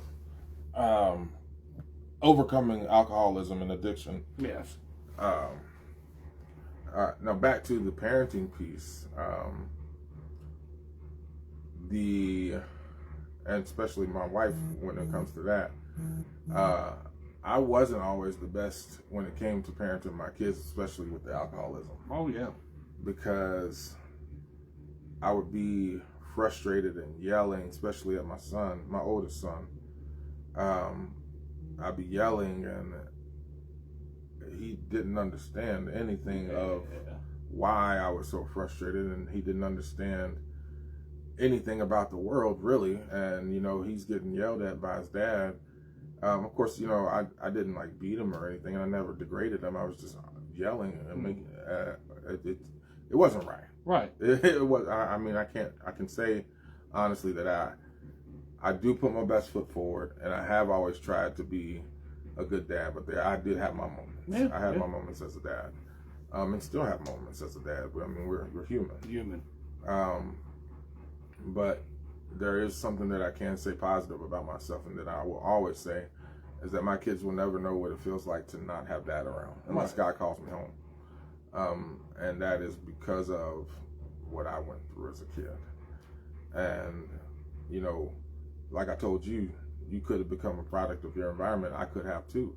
I could have repeated the cycle. Right. I could have done all the things and not been there for mine. Because it's a lot easier to do that. Oh, yeah. It's a lot easier just to throw your hands in the air and say to throw money. Throw money. And that was something, that I had in the conversation with my dad that I had that changed our relationship. Because up until I was 27, I had a lot of animosity towards my dad, and I didn't want to come to him unless I had to. Mm. And my mom had told me one day, she says, why don't you ask your dad? And this was the day we had the conversation. She says, why don't you ask your dad? I say, ain't no point me asking for nothing. Mm-hmm. And she's like, well, he always comes to, when you need some money or whatever, I'm like, I don't need any more excuses for my dad. I'm good. Right. And so she texted him. It was like, I think you and your son got some problems. And so he texted me and was like, I hear we got some problems. I'm like, Dad, I really don't want to text you about this. Right. Why don't we meet up? He's like, nah, we can talk about this right now. I was like, Dad, I really don't want to do this over text. Mm-hmm. And so he calls. And I'm looking at my phone. I'm like, do I answer this? All right, here it goes. Yeah. Hey, Dad. And he goes, so I hear we got some problems. I was like, Dad, I told you I'd rather see you and talk to you about this. He's like, no, we can talk about this now. Okay, here we go. Yeah. And so I let loose, and I let every repressed feeling that I ever had just out. I hit him with a ton of bricks. And he did not at first understand the damage he had done. Right. And after he finally shut up and listened, he was like, son, I'm sorry. He actually gave me a genuine apology. And that shifted and changed our relationship to where now when I call him, there's no animosity anymore. There's genuine love. Yeah. I loved him then. Right. But the love now is different than when I was before that conversation, because now he knows, and now it's not on me anymore. Right. Because I carried that. Right. You know what I mean? Those feelings, unless you get it out, you carry it. Yeah. And that's, just like you did it today, like getting that out, it helps, because when you don't have an expression of any of that, you bottle it up, and then somebody gets the butt of your emotions for no reason. Oh yeah. Like you got all that pent up emotion, and then somebody bumps you the wrong way, and next thing you know, you're in jail because you're gonna beat somebody up. You know what I mean? But getting that out, I was able to deal with a lot of anger that had been built up for 27 years. Oh yeah. And now, I still get angry, obviously, because, again, I'm human. But the anger and the just overall attitude in general is better towards my dad, because we don't have it anymore. Mm-hmm. We don't have those pent-up, animosity anymore. We don't have any BS where he's lying, I guess you could call it lying, telling me he's going to do something and don't do it. The empty promises, we don't have that anymore. So, now the relationship that I have with my dad. I still want to do better as far as like him getting around with my kids, because, you know, there was a point where I didn't really bring my kids around because I didn't want them to be subject to him. Yeah, right. I understand. Yeah. I didn't want them to be subject to what I went through, you know. And, you know, now that we're here at this point, I don't fear that. I don't have that same worry. And, you know, like we had said before, this is a very open space, and I'm being very vulnerable right now, because we don't, as men, have enough of this. No. We don't have enough spaces in which we can really just say what's on our mind and say, you know, and people, where you were too worried about what people think or, you know, what people will say, and because of the stigmas that have been placed on men, you know, we have these, what's the word I'm looking for? Oh man, don't cry, be tough. Macho, dirt in it. Yeah. You know, the whole masculinity, you know, male masculinity, how you raised as a young irrational. boy. That's what I'm looking for. Irrational stereotypes. Yes.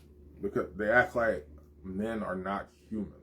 They act like men don't have emotions, when we feel probably as much or more than women do. Oh, I'm gonna tell you, we're just we're better at hiding it than women are. Oh, 100%. So, you know, and you know, you talk about your dad, and I've met your father. No, he's funny. You know, I've seen Mr. Brown out at some stores. Man, he's out there with, I guess, his new wife and his kids. Yeah, and he'll be like, "Save me, Kenny."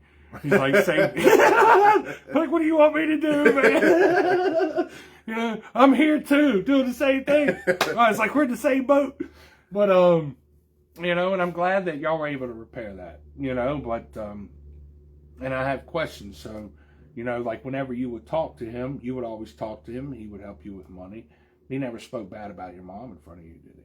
Not bad. Okay. He never. I mean, I'm talking about like out her name.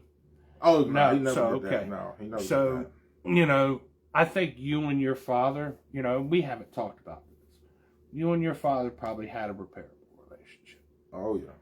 Me and my sperm donor, and you know, I know that's something you wanted to talk about, and I'm gonna be honest with you, it's never gonna happen.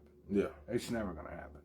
You know, my biological father is almost 60 some odd years old. You know, never been able to hold a steady job. He's got 2 other kids. I've got 2 half brothers. All right, Carl Ray Jr. and then Jesse. You know, and Jesse was born with fetal alcohol syndrome. He's all messed up. I have no idea where he's at. You know, he tried, you know, I see Glenn around town, you know, and, you know, he may try and talk to me. He's tried to a few times, and it hasn't gone the way he wants to. You know, and it's the same thing with, like, you know, Terry, my stepfather. Yeah. They don't want to talk to me now because I'm a grown man, and I don't need them. I'm not a 16-year-old or 8 or 9 or 10-year-old little boy. I'm a grown man that will stand on 10, and we can get physical.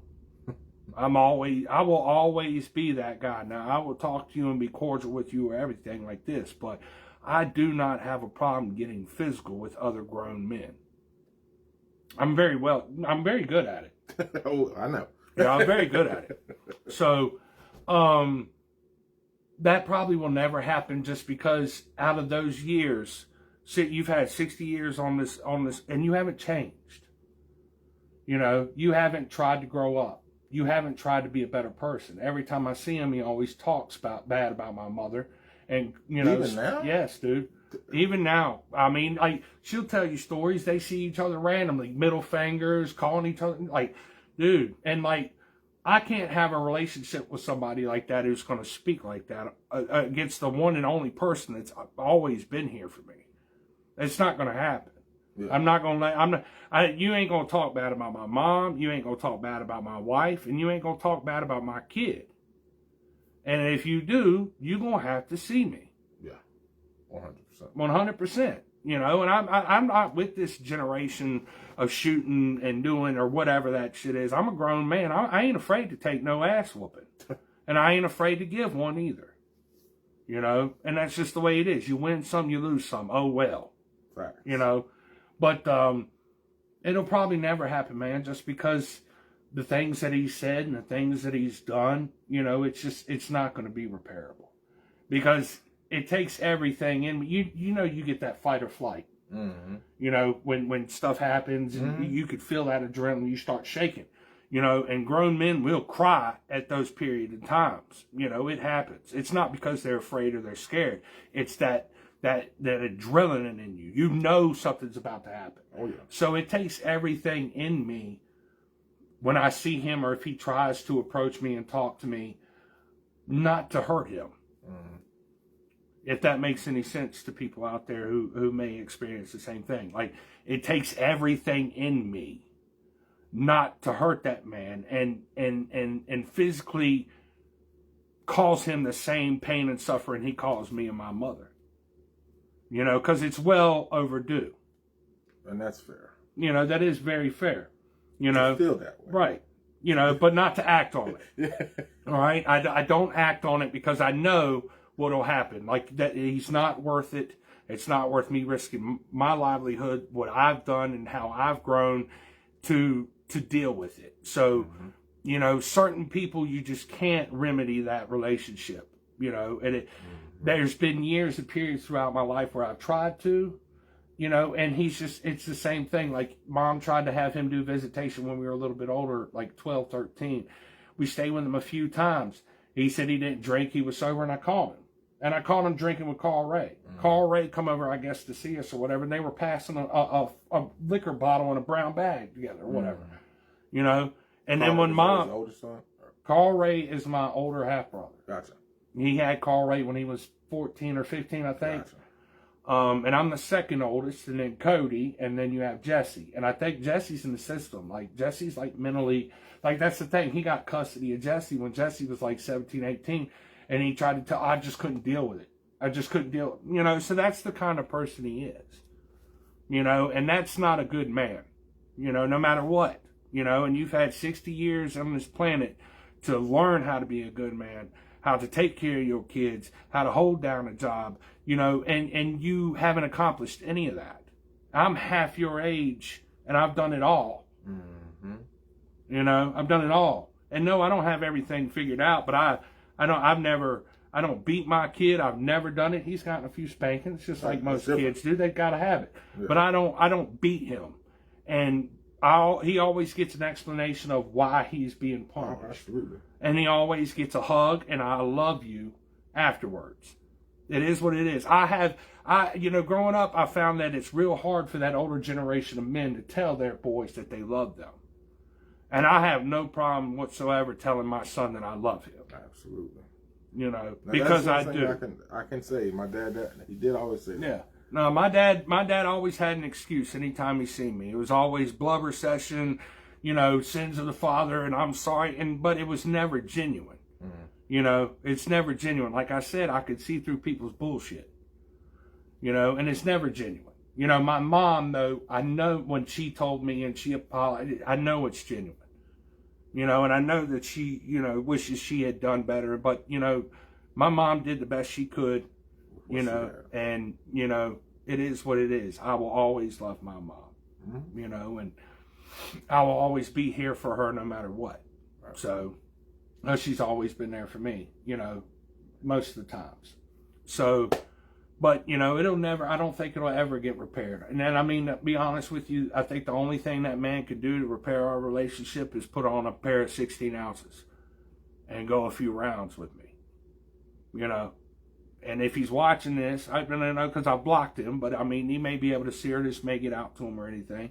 That would probably be the only way to repair that relationship. knock him out, huh? Knock his block off. You know, and it may, you know, that way he'll know what it feels like, you know, and how he made me and her feel and what he put us through, you know, but. You know, it wasn't just even him, you know. Like I said, Terry was abusive too. Like mentally, like you said, with the yelling and the name calling and all that, you know, it just never happened. And I mean, he may have told me he was proud of me a few times, you know, but he was always drunk. Mm. So it was meaningless. Right. Yeah. You know, and then his you know, Benjamin, you know, out of all the birthdays Benjamin had, we had over there at his place or whatever, Was he ever there? I think he was at one. And was he drunk? Oh, yeah. All right, then. So that's what I'm saying. Like, you got to have priorities. And for me and him, our priorities are our wife and our children. Oh, yeah. And I live for my wife and my son. They're the only reasons that I'm here. They're the only reasons I wake up every day and I hit the ground running. 100%. I everything I do is for them too. Absolutely. Everything. Like I was saying, like my dad, because of the relationship with my mom, obviously I didn't do things all the way right because I got 3 kids out of wedlock. However, those kids I'm active in all of their lives. Right. And my wife has accepted them as her own as well. And all that I do, as hard as I push, as hard as I grind, is so that they never experience, 1, the struggle that I did, 2, what it's like to not be in a 2-parent home. Oh yeah. I hated it I can't say I hated it, but I did not like when I was a single dad, because I was always looking, I guess you could say looking, more so I was always longing for what I have now with my wife. Companionship. Absolutely. Right. I was going through the wrong channels to try to find that. But that's hindsight's 2020. Right. And here we are now, as grown men, closer to 40 than we are 30. Oh yeah, dude. You closer to it than I am. Nah, you turned 37. He's coming in a little bit. You turned 37 in 2 months. No, next month. Next month, yeah. Next month, but the men that we've become, based off of where we came from, the math doesn't math. No, the math isn't math. We should be, for myself, I know personally, I should be either dead or in jail. Right. Because during those times when I was drinking, 2013 and 2014, I got a DUI. I got a DUI in 2013. I didn't know that. Yes, sir. Got a DUI in 2013. They gave me a first offenders thing. I had an interlock in my car, and if I was good for a year, I would have been straight. Right. But right there, almost at the year mark, I got another DUI. Oh man. So they retried it as a first offense, but I did end up having to serve weekends in jail because of that. Yeah. I had 7. That's not all right. Weekends aren't that bad. That is not. They're not good. I'm sorry. It was enough to let me know that I never want to go there again. Yeah. But like I said, to where we are now, it's just a testament to where, if you really and truly allow God to get a hold of you and get into your life, and just focused on the positive, and let hindsight be 2020. Yes. Let hindsight remind you of where you never want to go, and don't ever look back other than to remind yourself of where you don't want to be. Because you came from where you came from. You didn't just come this far to come this far. No. You came this far because you have somewhere else to go. And all the things that happen throughout your life, they happen so that you can be prepared for the chapter that comes next. Because I wouldn't be the husband I am had I not lived the life that I did. Right. With, prior to my wife. Because Zay, I don't deserve her. I don't deserve my wife. I was not a good man when it came to being in a relationship. Prior to her, I said what I needed to say, get what I wanted. And she changed the game for me, because, well, not really changed the game, because when I met her, I had already been at the point where I wanted to settle down, but I couldn't quite get there. I would, like I said, say what I needed to say, and when the attachment got to the point where I thought it was going to be longer, I would cut the people off. Yeah. And with Zay, it was just different. She was somebody I had seen a long time ago prior to meeting her. When I did, I had saw her because I worked at the food line in Southeast. Oh no. The internet out here. No, it's coming back. There we go. I had, prior to meeting her, I had, like I said, been doing the things that I was doing as far as like saying what I needed to say. But when I met her, it was different. Right. I don't know how I got back to this point. Somehow I always circle back to my wife. I guess it's because she's like literally the, yeah, now LJ, there's a lot of things you don't know, buddy. Do you remember LJ? Tall black dude. He came to Bird in 8th grade. He played football with us. Maybe. 7th grade. No, he came in 7th grade. LJ Smith was his name. And our 9th grade year, he, I don't remember what he did, but he had talked crap to, I think, Aaron Connor for varsity football. Okay. And coach was like, are you going to play JV or varsity? Because he was talking crap to all the varsity players. And LJ was like, I'm going to play varsity. But that's who that is down there, LJ. Hey, AJ. Or LJ, nice to meet you. If I don't remember you, I'm sorry. He gonna get mad at me for saying that. Yeah. Oh, well. Like I said, this is a safe space. Anywho. Yes, it is. Where was I? Your wife. Of course. Like I said, I don't deserve Zay because, I didn't deserve Zay because of the man that I was with the drinking and whatnot, and the lying about drinking, and the fact that my 5-year-old happened literally 6 months before I met her. Right. And when we found out about Zoe, we were already a year into dating. Yeah. And she could have easily left because we weren't married yet. She easily could have left, but she stood by. And she's still, and obviously she's still here because I'm still wearing this ring here. She could have let that been the end, and because I had already done some stuff prior to Zoe coming in where she was ready to go. Right. Like I didn't cheat physically. I emotionally had let myself be vulnerable with someone else, and that's just as bad as cheating. Right. But even through that, I mean, she had left for a couple of weeks and came back. You know, but I don't at that point did not deserve her forgiveness, her grace, her love, none of it. Right. But she still loved me enough to stay. And I'm just, eternally grateful for the fact that we did make it to this point. Yeah. I can remember thinking I would never, ever get married because I was just a slum. I was a slum. Wow. I was a slum. I always had wanted it, even at the young age when I was doing all the crazy stuff. That's always what I wanted. But I just couldn't commit.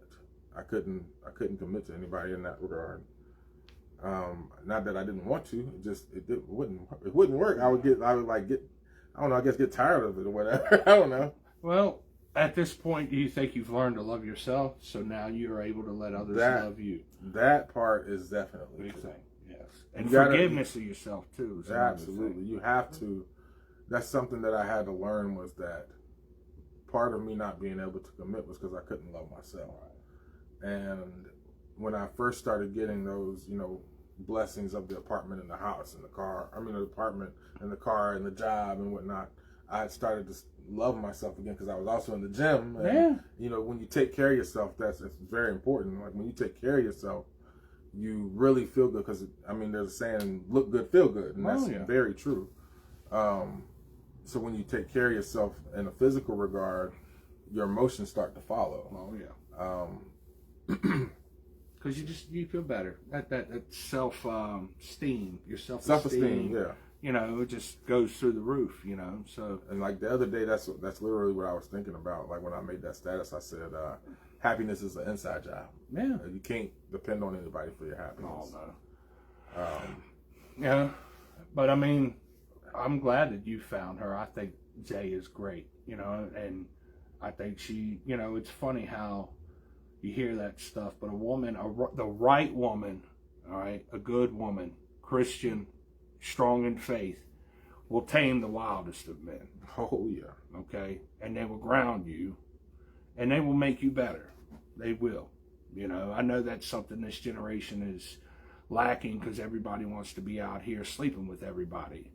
You know, people don't have the, what I want to say, the old-fashioned values, maybe. Mm-hmm. Is that how you say it? You know, of you know, being in the church and God being, you know, involved in your marriage.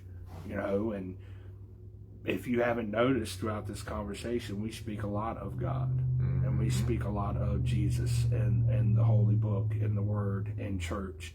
And that's because that's what saved us. Oh, 100%. Okay? And I'll say that too. You know, it saved me. I got back into my faith. And I go to church and, you know, I read my Bible and my scriptures. I may not know it front to back like, you know, my grandparents do. Mm-hmm. But at the same time, you know, I try to give everything to him. The blessings, the glory. Because none of us are deserving of his forgiveness and grace. None of us are deserving of it. And that's something people need to understand, that, you know, a man came and he took the worst of the worst. Jesus took the worst of the worst. None of his disciples were saints. No. They were all the worst of the worst. And he showed them a better way to live, mm-hmm. you know, and to have faith and to control not only their emotions and anger, but, you know, to be able to help others do that as well. You know, and when times got rough, you know, you pray and you give those troubles to him, because you yourself as a human cannot solve those problems. No matter what you think, no matter, you know, how strong you are or how bad you are, whatever you yourself are not going to be able to solve those problems. Okay? Only he can take care of that for you. Mm-hmm. You just have to let him. You have to give yourself to him. You know, yes. Repentance and asking forgiveness and you know, letting the world know that, hey, I'm just another, you know, sinner like you are. You know, mm-hmm. I need help, you know, but he's my help. He's my strength. He's my shield.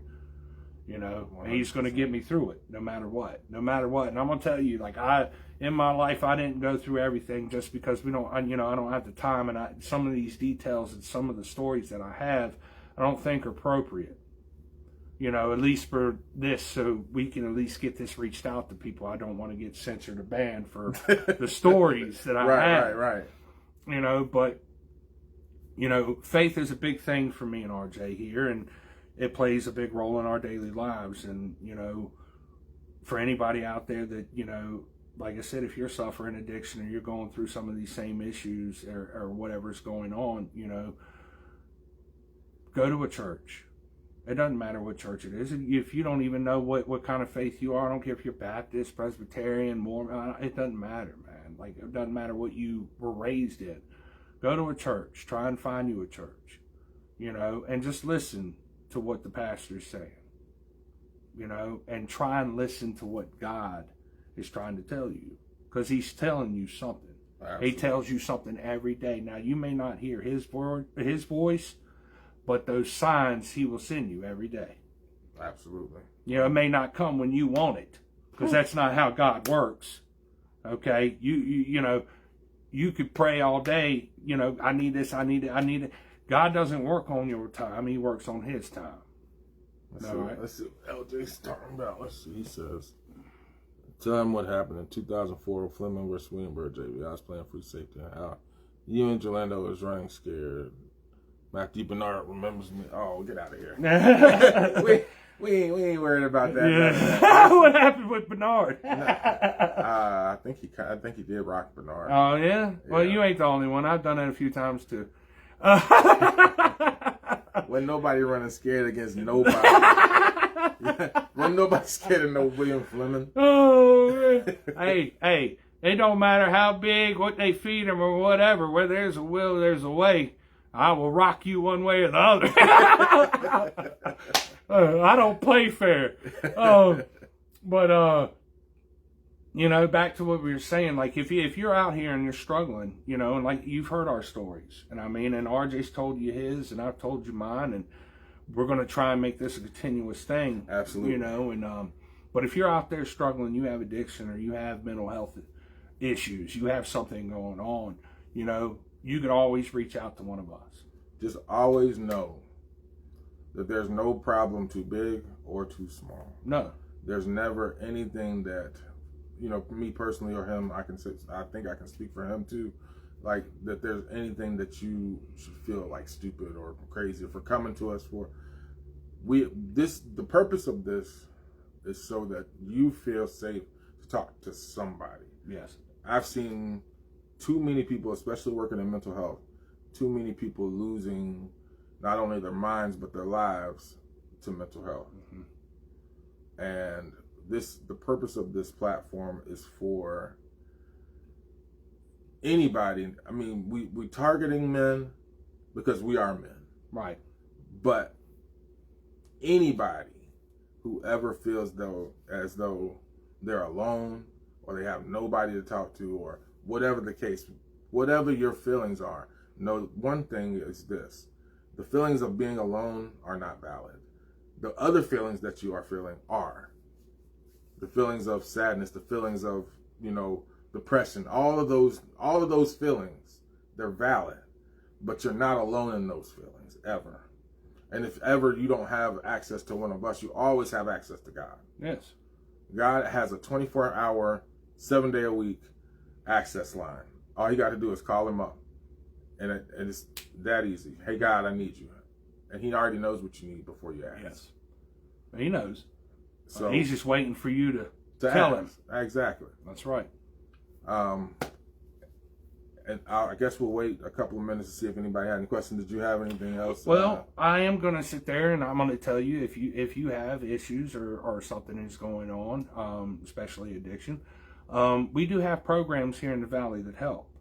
You know, find you an AA meeting, find you an NA meeting. Blue Ridge Behavioral Health is great. I've put friends in there and I've gotten them help.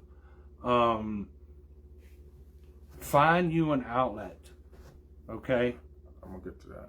To talk and to speak to somebody, even if it's not us, you know, find you a way to release those emotions. Okay. Absolutely. I mean, the biggest thing about being a man, you know, we have that testosterone. We have that, like, you know, you like he said, bottling up. That's not a healthy way of doing things. Mm-hmm. Okay.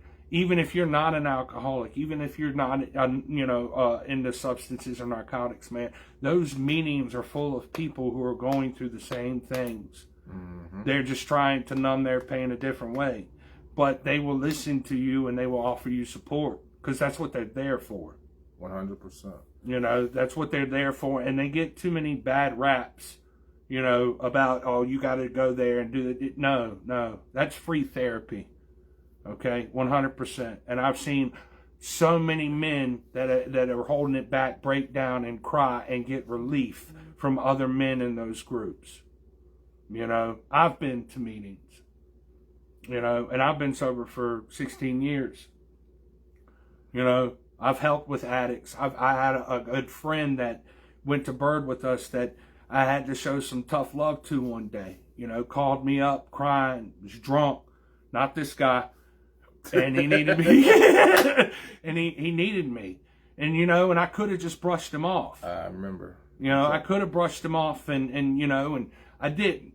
You know, I went and picked him up, you know, and I sat there for hours with him and talked to him. But I didn't give in to his bullshit.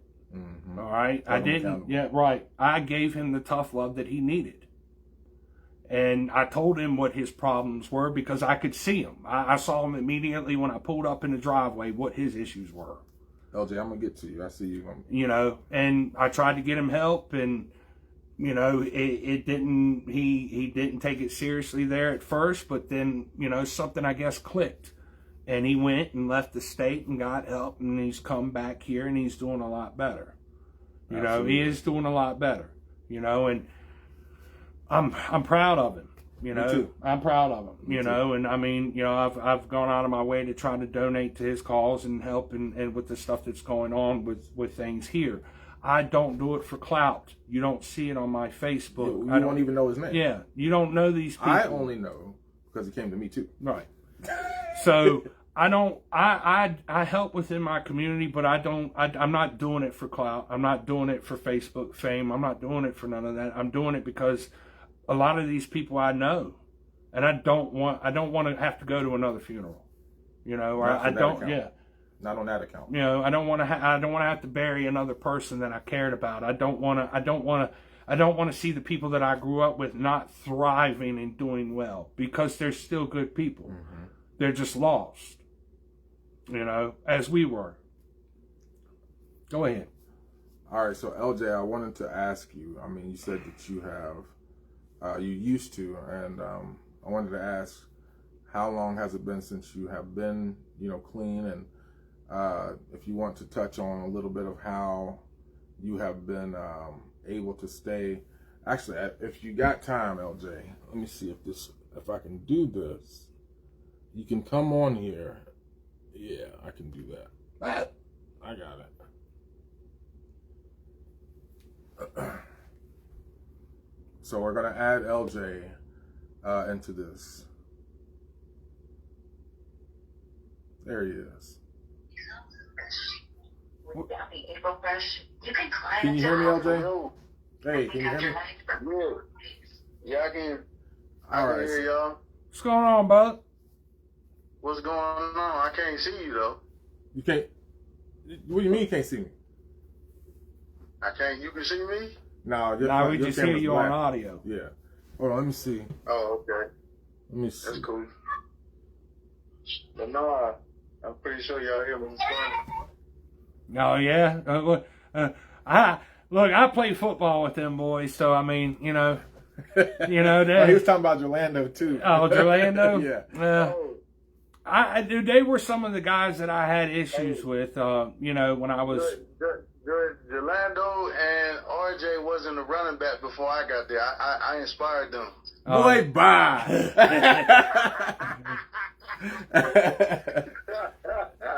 No, man. I suffered from alcoholism, tobacco usage. I used to smoke Newport 100. I smoke weed to hide the pain, bro. But living my truth, and when I stay there, like living my truth, like going to God, or which I say the Most High the most time. Right. Going to God with my issues and problems, that really helped. And then on top of my son being born, on top of me being a dad and a stepdad, bro, I wonder, children helped change my decision. Oh, yeah. My son helped change who I am or whatnot. Being a father is bigger than anything. And, man, I can't, it's so much to say. It's too many words to choose from. But, well, listen, the point of us doing this is exactly what you're doing right now. Like, I'm glad that you reached out, you know, because it shows that, you know, something that we have said sparked something in you to want to share. And that is the exact point of what we're trying to do, is let men know, not just men, but, you know, especially men, let them know that it's okay not to be okay sometimes. Yeah. And it's okay to be vulnerable. Bro, I've had suicidal thoughts. I've been there, done that. Man, it doesn't make you weak. It doesn't make you a punk to reach out to somebody or call somebody to say, hey, I need an ear, or hey, listen, can y'all hear me out? I've literally been that ear for you at times. I know that's why you're reaching out, even though you never said it. I know that's why. Yeah, bro. Yeah, for real, man. Yeah, I mean, so I definitely commend what y'all doing. I respect it. Just keep doing it, man. Absolutely. I mean, this is the first of many to come. When my son ain't going so crazy, man, I'll be able to share a lot more with y'all one day. Absolutely. Yeah, man. Like we may get to a point where we bring people on. Like this was just the first, and we may get a better setup. We're definitely gonna have a better setup than this, and but yes, we'd love to have you on, man, and have you share your testimony as well. Absolutely. I mean, I know you. Are you still at Virginia Beach, or where are you at now? It's getting choppy. Oh no. I'm hanging out, man. But Where? I'm 4 hours away from Roanoke. Okay. So I can definitely I can come up there, whatever, man. Just let me know. All right. Yeah, for sure. I think it would be good for all of us to get together. Yeah. All right, man. Yeah, that's not a problem. All right, brother. Well, we getting ready to wrap up. Man, we getting ready to wrap up here. Like I said, I'm glad that you felt compelled to share. Yeah, I'm man. proud of you. Oh yeah. I love you, and I'll talk to you soon. Stay blessed, brother. Love you too, man. Y'all stay blessed, man. Gone. All right.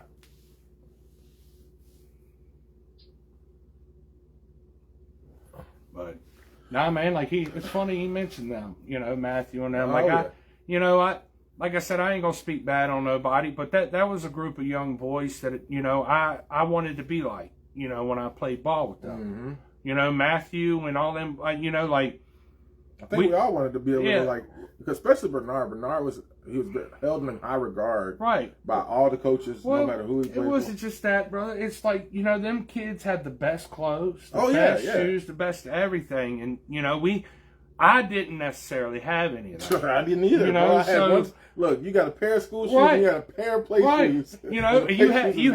You had school clothes, and then you had play clothes. When you got home from school, you better be out of those school clothes and in them crappy play clothes. You better not ruin them school shoes and ruin them. You was getting your ass whooped. Yes, sir. And I mean, these kids had it all. The name brand, the cool hair gel, the cool hairstyles, the backpack, like both mom and dad at home. Like, I don't say it in a negative light, man, but those, when we was kids, like I had issues with those boys. And it wasn't because they were bad or mean, it was because of jealousy. I got picked on by a few of them. I got picked on by a few of them, and they may not want to admit it, but it happened. I got picked on by a few of them, and I picked on a few of them. Yeah. So a big one was Trevelyan. Yeah. Me and Cody, used to go at it, to the point where his mom showed up at one of the JV baseball games and tried to give me an earful, and it didn't work out that way.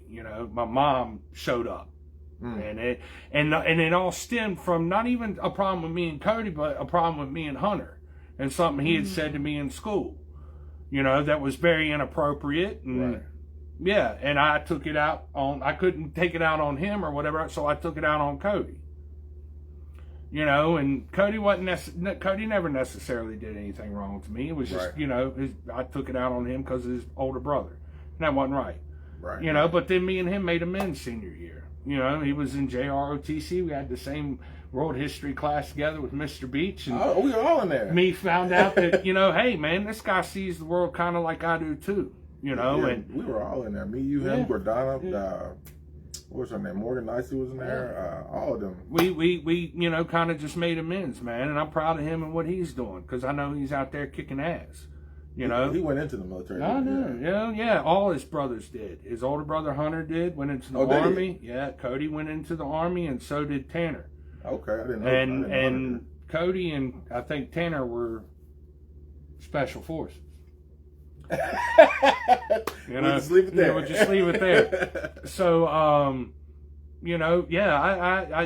envied those boys, and I wanted to be a part of that group, and just I don't know, man. It just never worked out that way, But we're all adults now, and I'm proud of the ones that are doing well. Kessler, was one that I may have.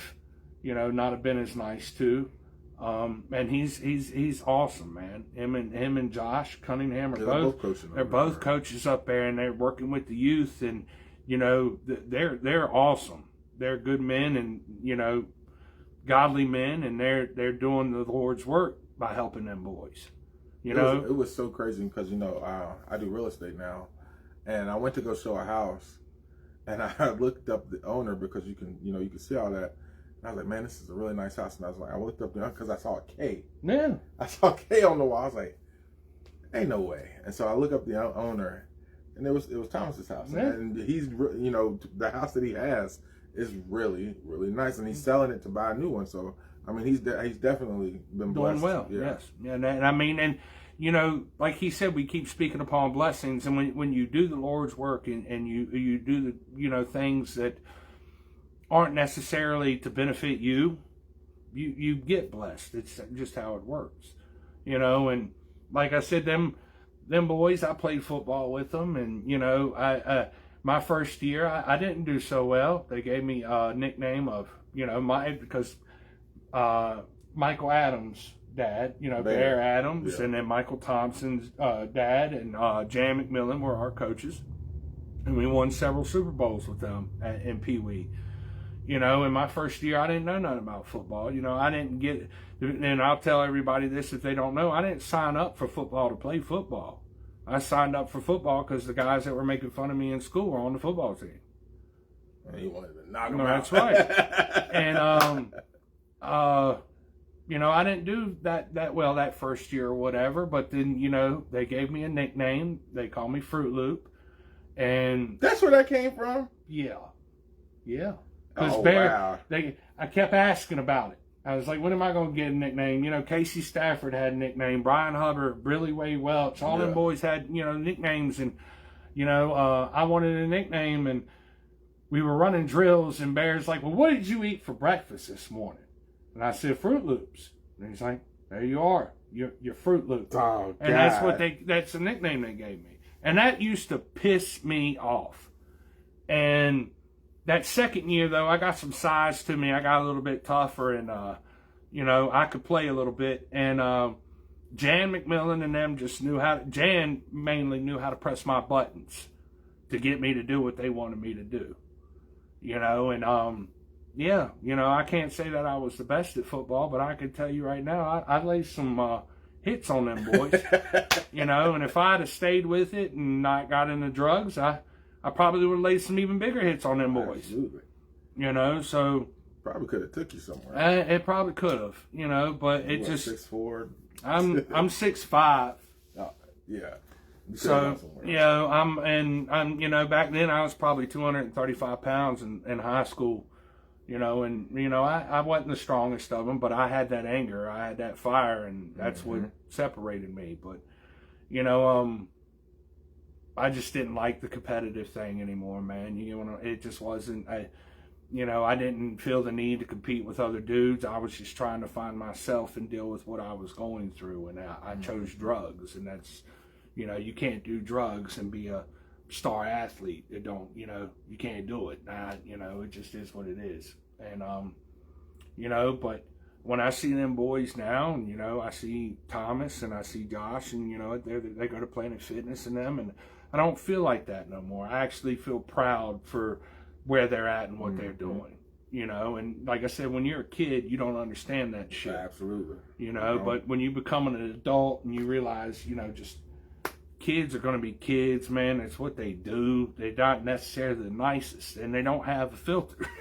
No. Their conscience, the brain doesn't fully develop until you're 21, and that's just what it is. And, but no, I'm proud of all them fellas. I'm proud of all of them, and the ones that are, active within the youth, like my man here, coaching kids, and it's commendable, and, I'm proud of them, because I do believe that this generation of boys coming up, they need that.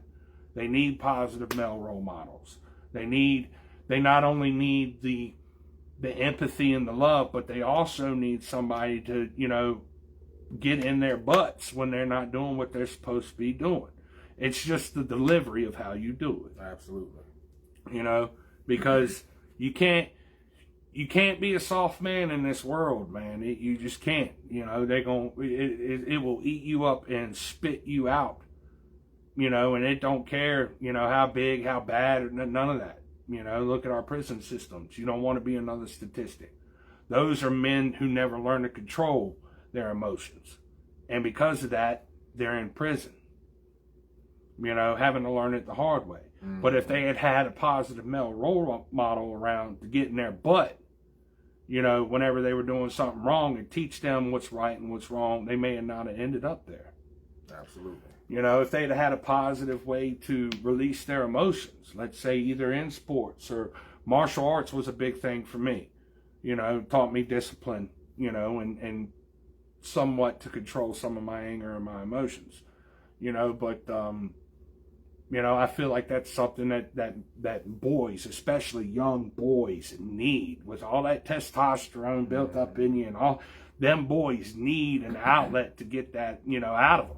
You know, and it's just, it is what it is. Like, people are quick in this world to forget that we're a species of animal too. We are mammals. Mm-hmm. All right. And just because we walk and talk upright doesn't mean we're the smartest ones walking this planet. I'm just being honest. We aren't the smartest creatures on this planet. You know, and I think people have to learn, some people have to learn the hard way. You know, it just is what it is. And I mean, you know, as you get older, the more you learn these things and you learn to control yourself and you get into your faith, you get into God, you get into praying, you'll come out okay. You'll figure it out, you know. But we want to help the ones that may necessarily not have anybody to talk to or any place to go, or feel like, you know, they can't, you know, communicate or release these emotions. We can help, you know, and if I can't help, I know people that can help. Absolutely. You know, so, you know, we want to do this, and we're going to continue to do it and talk about our faith and our day-to-day troubles and whatever we got going on. And we may talk about current events, but, you know, that's going to be him, because I'm not. I mean, I'll listen and I'll try to follow, but I'm not on politics and current look, events. Look, man, if we get into any kind of politics or anything like that, just know that I'm an unbiased person. I am a conservative. I have those values, but at the same time, I don't like government and I don't like politicians. Mm-hmm. I've been to council meetings. I've argued with these people, and they don't care about me. And they don't care about you. You know, all they care about is the almighty dollar. Well, look, let me grab that collar real quick, because I'm gonna pull this chain. Because if you go down that rabbit hole, yeah, look, you get started, you can't stop. But that's just what it is.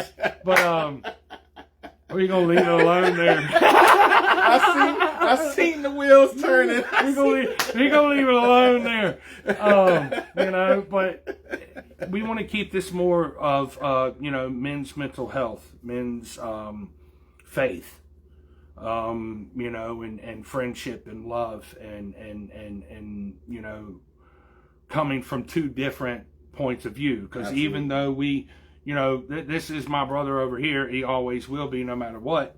We're not going to see eye to eye on everything. You don't always agree. Hell no. You know, like, it is what it is, you know, but at the same time, you know, we are mature enough to where we can communicate and have these conversations without, you know, what would you say, the normal of getting in a physical confrontation or violence? Not even necessarily a physical confrontation, but more so like people stop friendships and relationships. Oh, yeah. Because they can't agree. Right. And that's never going to be the case. We can agree to disagree, and there may be a day where I don't speak to him because, like, hey, you pissed me off today. But, you know, at the same time, at the end of the day, I love this guy no matter what. You know what I mean? And it's mutual. No. And that's just how it should be. You should be able to have a difference of opinion with somebody without it causing you to not like that person because they don't agree with you. Right. Right. You know, everybody's got a difference of opinion. But at the same time, man, that shouldn't stop an intellectual conversation, because the whole point of the conversation is I'm going to talk, you know, and tell you how I feel or whatever. I'm going to listen to him. And hopefully we walk away from that conversation with a little more insight into that person, or a little bit more of a different point of view. Mm-hmm. And it doesn't necessarily have to change your point of view, but it can open you to different points of view. An open mind is probably one of the best things as a person that you can have, because closed-mindedness is what led to people like with racism and the continuation of racism. Oh, yeah. and well, that's another thing we're not going to touch today, because we'll be here another 3 hours.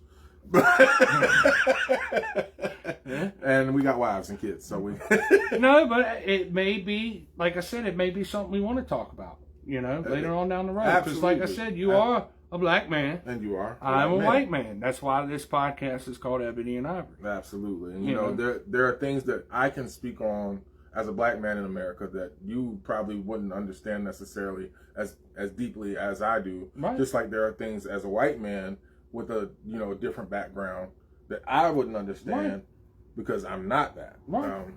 I have my ideas of what white in America looks like, and you have your ideas of what black in America looks like. Right. But they're not going to be the same because neither one of us are that. No, because I'm not. Yeah, I haven't. I've never experienced anything that you've been through. And wake up and grind. Like, you may it's not have 2:44. necessarily experienced anything that I've been through, but at the same time, I feel like we need to get past the point of it being color, because at the end of the day, you're still a man. And I still bleed red. That's right, and I'm still a man. And like I said, and we get treated, like crap, just like everybody else does. So, it is what it is. And, what we want to do is present a positive outlook of men's mental health and reach out as many people as we can, especially within our community, because we live here. Yeah. And I get tired of seeing it every day I walk outside. I see it every day I go downtown, or I go to some of these meetings, or even with my own family, I see what drugs and substance abuse and lack of faith has done to my community. And 20 years ago, it wasn't like this. No, it wasn't this bad. No, 20 years ago, this area was great to live in. You didn't have to worry about none of this stuff. You could literally leave your door open and have your kids play outside all day long. Right. And never worry about it. No. And it didn't matter what area you lived in. If you lived over in Melrose, if you lived over in Peters Creek, or you lived in the boonies in Bedford, or down Stewartsville, Moneta Way, Vinton, it didn't matter. We didn't have the problems in those areas that we have today. And it's mainly because of drugs. Drugs, and it's a little more biblical than that. Yeah. We're getting close. Yeah, we'll get there. But that's a whole nother day. Yeah, we'll do another episode on that. And we got several episodes coming. Obviously that's going to be one that we have to spend the whole day only on that, because we don't have time for anything else when we talk about, because we literally, that's going to be a sermon. Yeah, that's going to be a sermon. I had a family member ask me over the weekend when my first trial sermon was going to be. I said that might be that. Might be it. Because that's something that we need to speak about. Revelations. We're going to dive deep into that too. Because like I said, he made his religious, beliefs and stuff, may not be mine, but at the same time, we still follow the same person. Absolutely. It's just, my thing, it comes into the history part of it. I don't necessarily always swallow everything that I've been fed. You know what I'm saying? So, and I do my due diligence. I when it comes to that. But at the same time, regardless of any of that, He's never ever let me down. He's always been there for me. God's even when I turned my back on Him, He was still there. He was still there. He was just waiting for me to come back to Him. Absolutely. But it had to be on me. And we will get into that, man. I would love to have, some spiritual, religious conversations. 100%. But I think that at this point now, I'm good. I'm great. I feel good. Yeah, feel good. I feel good. You want to end this with maybe a hug and a prayer? Sure, man. There you go. Yeah. I love you, bud. I love you too. I'll pray. Or you can you go for it, man. I spoke enough. I think we both did a lot of talking, but dear Lord, we thank you for today. We thank you for giving us the mind to want to do this for your people. And we thank you for giving us the platform to release this kind of outpouring of love and ministry and fellowship to all the people that may see this. And we ask that if anything we said today brought someone closer to you, that you give them the grace and guidance that they need to get even closer to you and to overcome all the obstacles that come their way. And Lord, we pray now, though, for those that are going through these things, silently and suffering in silence, that you give them the courage to reach out, if to no one else but to you, that they can get the help that they need, because as we talked about today, we do not want to go to another funeral. And we ask that as we prepare to part from this podcast, that you watch over us as we prepare to go home to our families, and that you watch over anybody that is watching this, that may watch this, and that you add many blessings to their lives and give them the capacity to receive that and understand that it comes from you. And Lord, we ask that all these things be done in the name of Jesus. Amen. Amen. Y'all have a great evening. Thank you for watching. We'll see you soon. Good night.